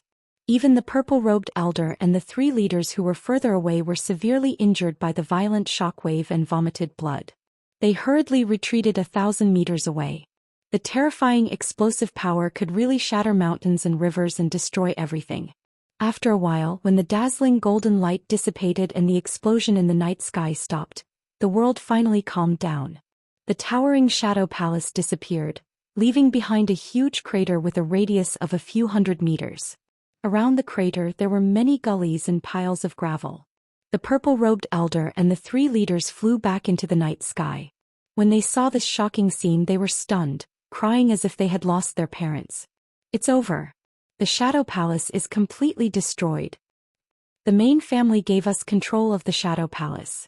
Now that the Shadow Palace is in ruins, we can't escape the blame. The main family will definitely kill us. If the main family wants to kill us, we will die even if we run to the ends of the earth. Since we are going to die either way, let's fight it out with that kid. Yes. If we can kill him, we might be able to atone for our crimes. The 4 of them exchanged a few words and immediately made up their minds to kill Ji Tianqing even if they had to die. However, just as they held their weapons and looked around for Ji Tianqing appeared behind them like a ghost in the night sky. Burning sky palm. Ji Tianqing roared in his heart. He raised his magma-like left arm and fiercely slapped out a gigantic flaming palm that blotted out the sky. When the huge flaming palm appeared, it was like a scorching sun in the sky, illuminating the night sky within a radius of 10 miles. The terrifyingly high temperature caused the air to burn. The purple-robed old man and the 3 leaders were immediately alerted. Their faces were filled with horror as they fled. Unfortunately, it was too late for them to escape when they sensed that something was wrong. Boom! The huge flaming palm hit them in an instant, enveloping them and blasting them into the deep pit and ruins below. Amidst the earth-shattering noise, the deep pit on the ground doubled in size and was more than 1,000 meters wide. Dust flew everywhere and covered the sky. The ground within a radius of dozens of miles trembled and cracked open as if there was a super earthquake. Many old and dilapidated houses collapsed from the tremors. causing countless martial artists to flee in panic as they screamed in horror. Countless martial artists were alarmed as they looked at the huge fire in the night sky in horror. No one knew what was going on and could only speculate in their hearts. After a long while, the flames that covered the sky and earth gradually dissipated. The purple-robed elder and the 3 leaders were all killed by the burning sky palm. The area where the Umbra Palace was located had been completely turned into scorched ruins, leaving only an abyss-like crater. The dust was still floating in the night sky, and the ground was still burning with dark red magma flowing. Ji Tianxing had already left quietly, his figure disappearing into the night sky. The outcome was just as he expected. The black-robed elder had already escaped without a trace.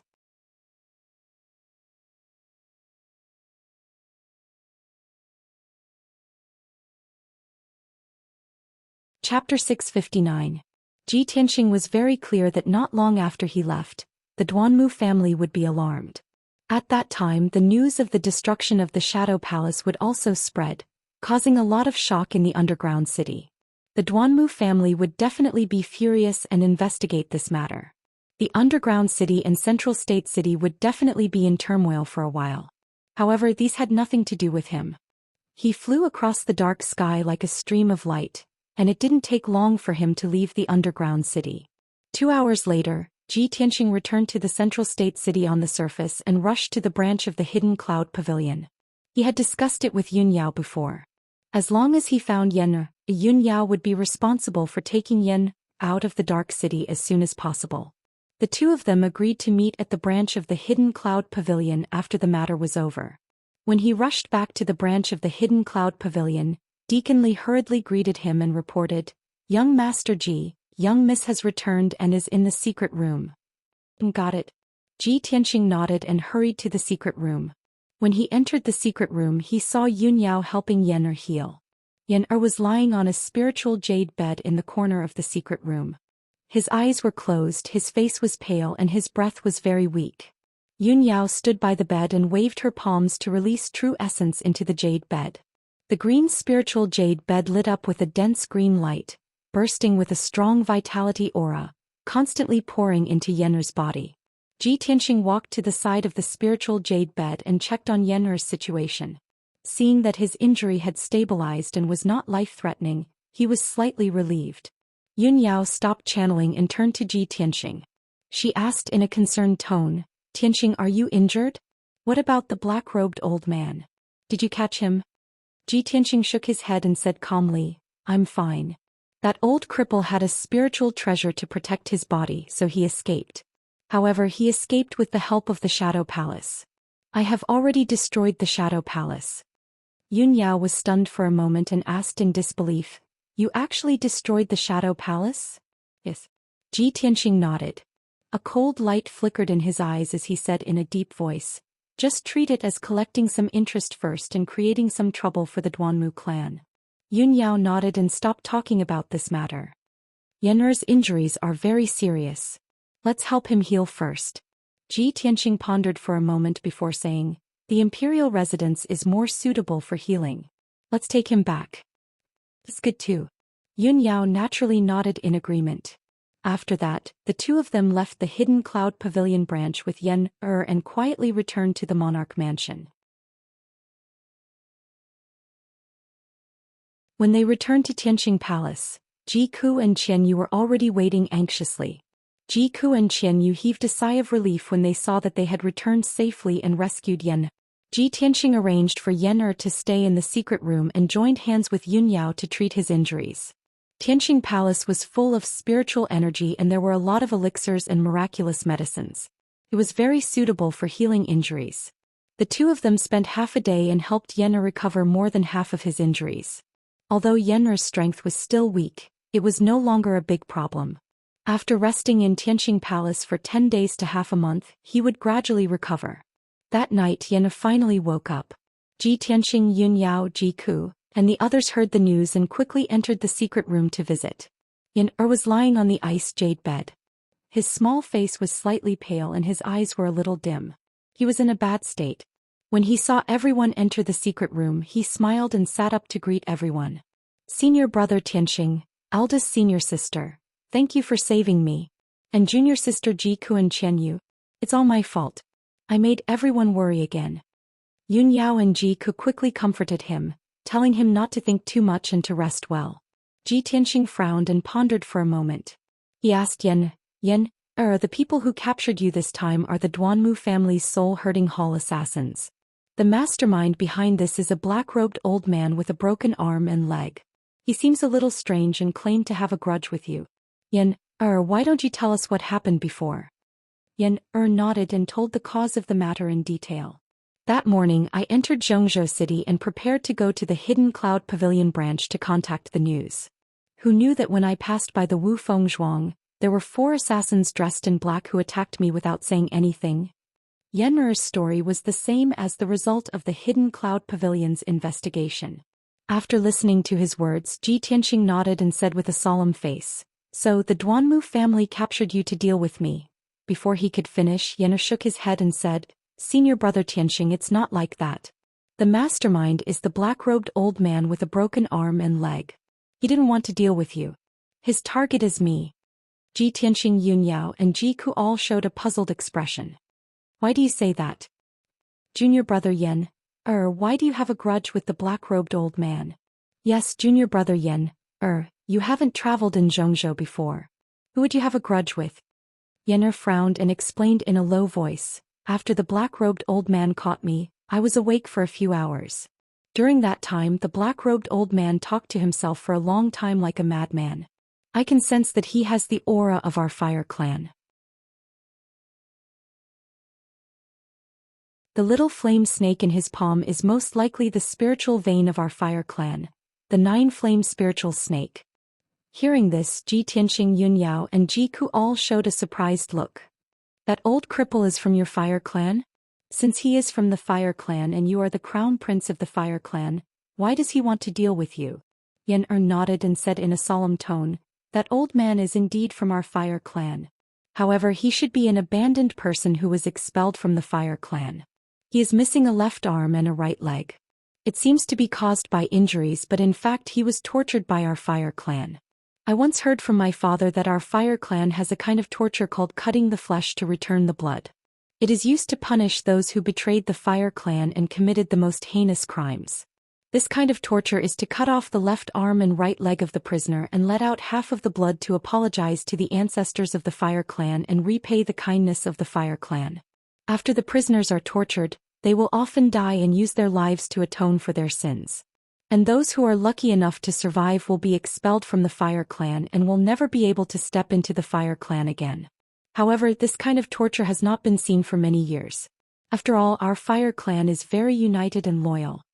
After listening to Yenner's story, Ji Tianxing, Yun Yao, and Jiku all felt incredulous and showed a complicated expression.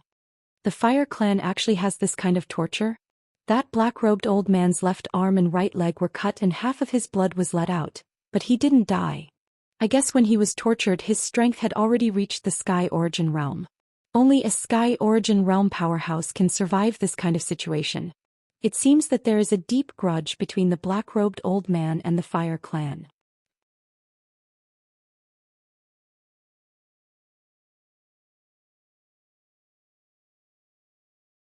Chapter 660. Everyone discussed for a while but they couldn't come to a conclusion. Ji Tianxing thought for a moment and said to Yen, if it's really like what you said, that black-robed old man is an abandoned person of the fire clan, then he must have a grudge with the fire clan. It's reasonable for him to send people to catch you and claim to have a grudge with you. However, these are all old stories. I'm afraid only your parents know about the twists and turns in it." Yenner nodded in agreement and said, "Then I'll immediately write a letter to my father and mother and tell them about this matter. Maybe they know the identity of the black-robed old man." Ji Tianxing nodded slightly and said, "And it should be like this.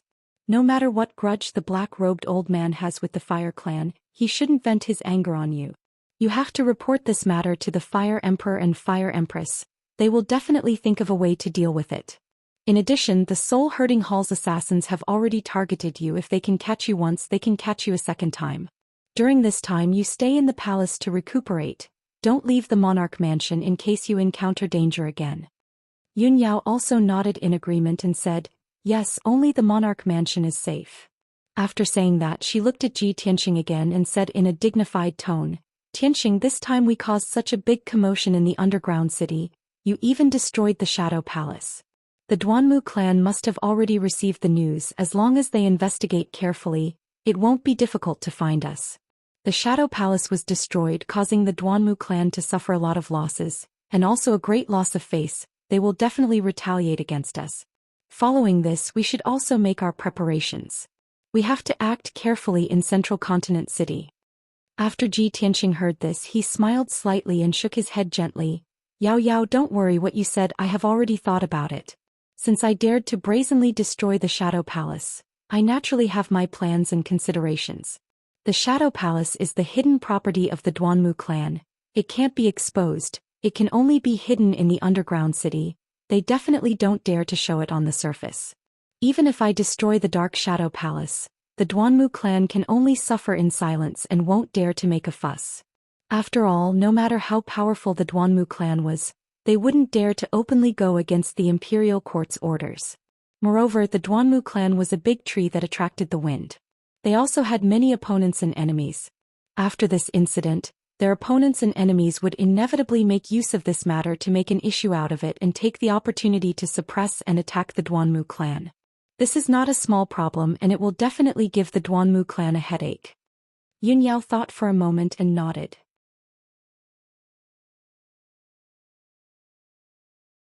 That's right. The Dark Shadow Palace was the property of the Duanmu clan. Everyone knew this, but the Duanmu clan would never admit it. Now that the Shadow Palace was in trouble, many families and forces that had grudges with the Duanmu family would definitely take this opportunity to strike. The Duanmu clan has to divert their attention to deal with those opponents so they can't openly search for and hunt us down. And that's right. Ji Tianxing nodded as a smile appeared on his face. He then continued in a playful tone. Besides, since I've decided to take the initiative to attack the Duanmu family, I won't just sit and wait for death. I won't wait for the Duanmu family to come knocking on my door for revenge. Our previous plan has already taken effect. The Duanmu clan has already had internal strife. But this is not enough, and it can't hurt the foundation of the Duanmu clan. With Duanmu Huang's ability, he will definitely settle this matter quickly. So, I have to carry out the second step of the plan, which is to find ways to destroy the Duanmu clan's property. The Duanmu clan has fallen into chaos, and I have to add fuel to the fire to wreak havoc, gradually weakening their power. Hearing this, Yun Yao, Jiku, and Yan all showed expectant expressions and looked at him with interest. Tianxing, what's the second step of your plan? Big brother Tianxing, how are you going to wreak havoc? At the mention of this question, Ji Tianxing's face showed a playful smile and said in a low voice, I've been to Greenwood City before and I've passed by the Mango Jungle twice. As everyone knows, the Mango Jungle is the Duanmu clan's territory, and there are endless medicinal herbs growing there. Also, there are several medicinal gardens that the Duanmu clan has meticulously built in the depths of the Mango Jungle. As long as we find a way to destroy those medicinal gardens, we can cause huge losses to the Duanmu clan and greatly weaken their power. After all, the medicinal herbs cultivated in those medicinal gardens are all precious spiritual herbs. Spiritual herbs need to be carefully cultivated, and they will only mature after many years of growth. Only then can they be sold and refined into elixirs. Once the medicinal gardens are destroyed, most of the spiritual herbs will be in short supply, and they will need to be cultivated for many years before they can mature again. The Duanmu clan is an elixir family, and they rely on elixirs to establish themselves in the world. As long as their supply is in short supply, a series of properties will be affected and impacted. Even if the Duanmu clan still has medicinal herbs in storage, they won't be able to maintain it for long. Hearing Ji Tianxing's words, Yun Yao's and Jiku's eyes instantly flashed with a bright light as they revealed astonishment. Big brother Tianxing, you want to destroy the Duanmu clan's medicinal gardens? Tianxing, isn't this idea of yours a little too bold? Ji Tianxing raised his eyebrows and said in a playful tone, Yao Yao, I understand your concern, but this plan of mine is indeed a little bold. The medicinal gardens in the Mango Jungle are the foundation and lifeline of the Duanmu clan. The defense must be very tight and there might even be experts guarding them. Although the Duanmu clan has many enemies and rivals, No one dares to lay a hand on the medicinal gardens. Those forces are either not strong enough or they don't dare to be so ruthless. After all, destroying the medicinal gardens is equivalent to taking the Duanmu clan's life, and that is an irreconcilable hatred. However, I killed Duanmu Yulong and Duanmu Feiyu. The Duanmu clan has a blood feud with me and they definitely won't let me go. Since that's the case, I'm not afraid of anything. What's there that I don't dare to do? Yun Yao frowned and thought for a moment, then nodded and said, Tianxing, your idea is not bad. It's very bold, and once it succeeds, it will definitely deal a heavy blow to the Duanmu clan. Actually, my father had the same idea back then, but our Yun clan can't go to war with the Duanmu clan, so we can only think about it. Ji Tianxing nodded in agreement and said, That's right, the three ancient families must maintain peace and balance. This is the imperial court's method of balancing. Only then can we ensure the stability and peace of the human race. However, I'm different. I can use all kinds of methods to deal with the Duanmu clan without any scruples. This is also one of the reasons why I can talk to your father about cooperation. Yun Yao thought for a moment, then said with a serious expression, Tianxing, although your plan is feasible, we must treat it seriously and plan for the long term. The medicinal gardens in the mango jungle are the lifeline of the Duanmu clan, and the defense is very tight. According to the Hidden Cloud Pavilion's understanding, not only are there a large number of elite guards guarding the medicinal gardens, there is also an ancient beast guarding them.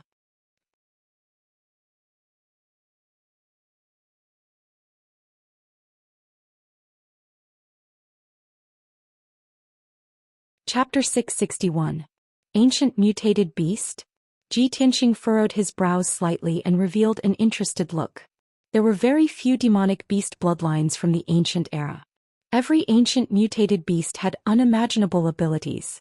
They were much more mysterious and powerful than ordinary demonic beasts. Yao Yao, can you tell me more about that ancient mutated beast? Yun Yao frowned and thought for a while. Then she said, I heard my father mention that the ancient mutated beast guarding the Duanmu family's herb garden is called the Firebird of Heaven. That ancient mutated beast is a bird as big as a mountain. It can spit out fire that can burn everything. According to the historical records, the Firebird of Heaven was a rare mutated beast in the ancient era. It can control the power of earth fire and heavenly fire. It is very destructive. A commander of the Hidden Cloud Pavilion once sneaked into the herb garden and observed the Firebird of Heaven at close range. The Firebird of Heaven has been reared by the Duanmu family for hundreds of years. Its strength has reached the half-step soul-tempering realm. That Firebird of Heaven is very close to becoming a demonic emperor mutated beast. It has the chance to become a divine beast in the future. Hearing this, Ji Tianxing immediately frowned and his eyes became slightly solemn. A half-step soul-tempering realm ancient mutated beast? Has no one dared to destroy the Duanmu family's herb garden?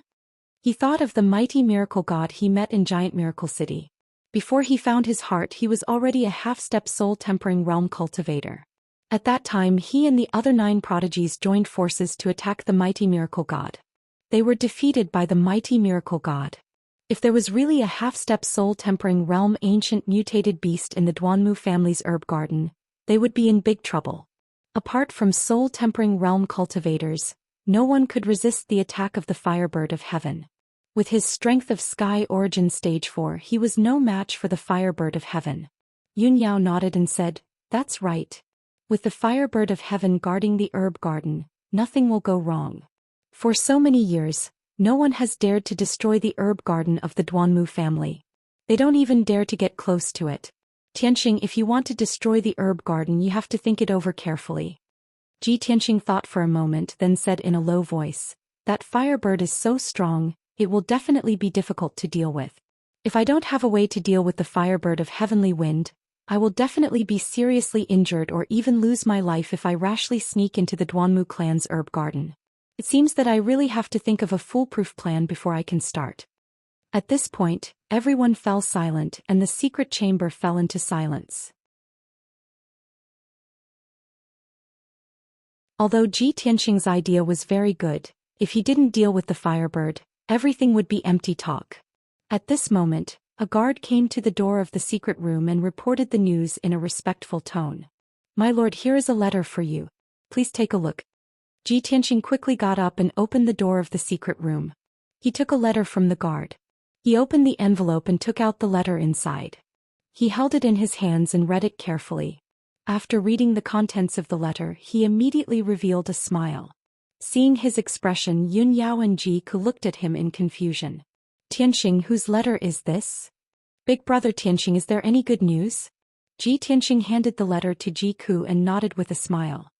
He said to the two girls, there is indeed good news. This letter is from Senior Beast King. He left Zhongzhou for some business and returned to Beast King Valley in Tianjin region. Now that he has finished his business, he has returned to Zhongzhou City. Senior Beast King said that if we have nothing to do, we can go to Qingfeng Courtyard in Fish Dragon Alley to look for him. Senior Beast King came back just in time. He has dealt with spirit beasts and demonic beasts all his life, so he is very knowledgeable in this field. He definitely knows more about the Firebird of Heavenly Wind. Maybe he has a way to deal with the Firebird of Heavenly Wind. At this point, Tianxing frowned and pondered for a moment.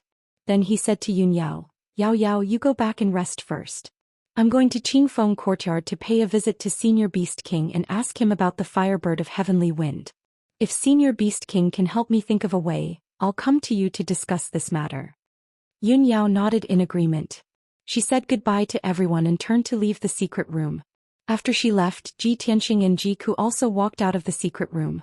Ji Ku saw that Tianxing wanted to visit the Beast King alone, so she pulled his arm and said, Big brother Tianxing, we haven't seen Senior Beast King for a long time.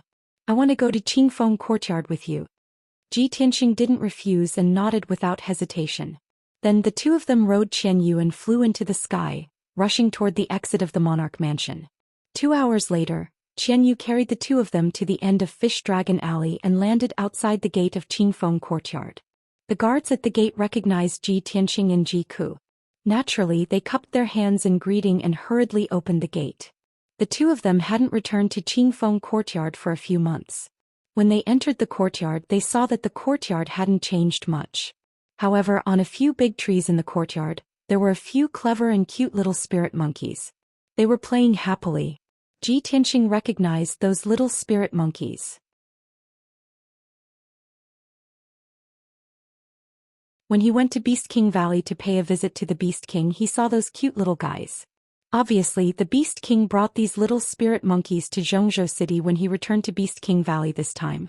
After a while, Tianxing, Ji Ku, and Qianyu entered the main hall and saw the Beast King, whom they hadn't seen for a long time. The Beast King was dressed as usual. He was tall and thin, wearing a white robe. His eyes contained a calm and tranquil temperament. The two of them brought Qianyu into the main hall and bowed to the Beast King with a smile. Senior Beast King, long time no see. Senior Beast King, we're here to visit you. The Beast King quickly got up and walked in front of the two of them. He said with a smile, we haven't seen each other for a few months. Seeing that you're safe and sound and that your strength has improved, this old man is relieved. The two of them exchanged a few pleasantries and sat down. They sat down and chatted while drinking tea. The Beast King stroked his beard and looked at Tianxing with sparkling eyes. He said with a heart full of gratification, Tianxing, in the past few months, this old man has heard many of your deeds in Tianjin region. I didn't expect that in just a few months, you'd grow so quickly. This old man thought that after you entered the Monarch Mansion, you'd have to cultivate in peace for a year or two before you could stand out. I didn't expect that your name would shake the world so quickly. You've become a peerless genius admired by all the warriors in the world and even became the Tianjin region lord. You don't know how shocked and proud this old man was when I heard the news. That old fogey Chu Tian is really lucky to have such an outstanding disciple like you. If this old man could meet such an outstanding genius disciple like you, I'd wake up laughing even in my dreams. It had been 2 to 3 months since Tianxing had become the territorial lord of the Tianjin region.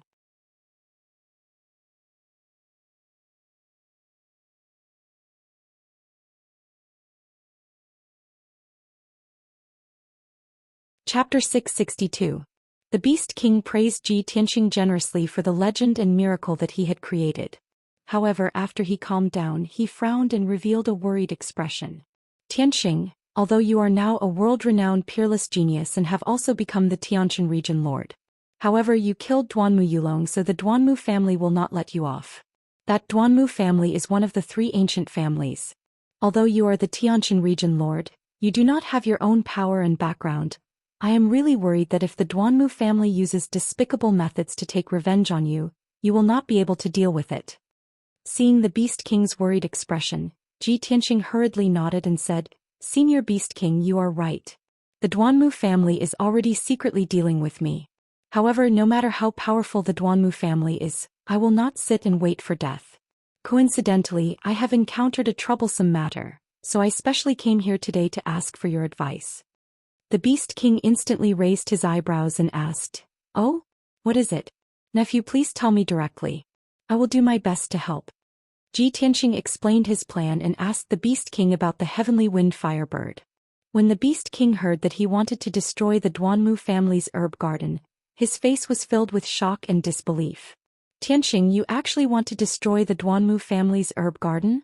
That is something that countless powers want to do but do not dare to do. Ji Tianxing nodded and said, That's right. I want to do what others do not dare to do. Only by doing what others cannot do can I heavily injure the Duanmu family. Senior Beast King, do you know about the heavenly wind firebird that guards the herb garden? Is there any way to deal with it? The Beast King frowned and said with a grave expression, I naturally know about the heavenly wind firebird, this ancient beast. According to legends, the heavenly wind firebird is a beast born from the union of the divine bird vermilion bird and the spiritual beast green bird. The heavenly wind firebird is a noble bloodline among the spiritual beasts and birds. It has an extremely high status and prestige.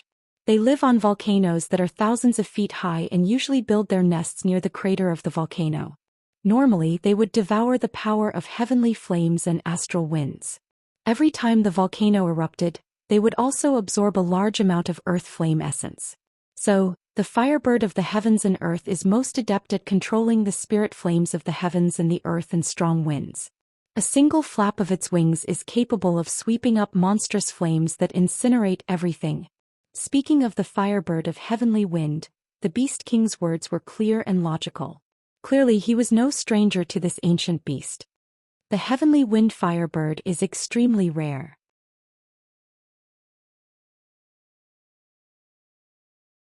Since the ancient times, it has disappeared without a trace and has almost never appeared again.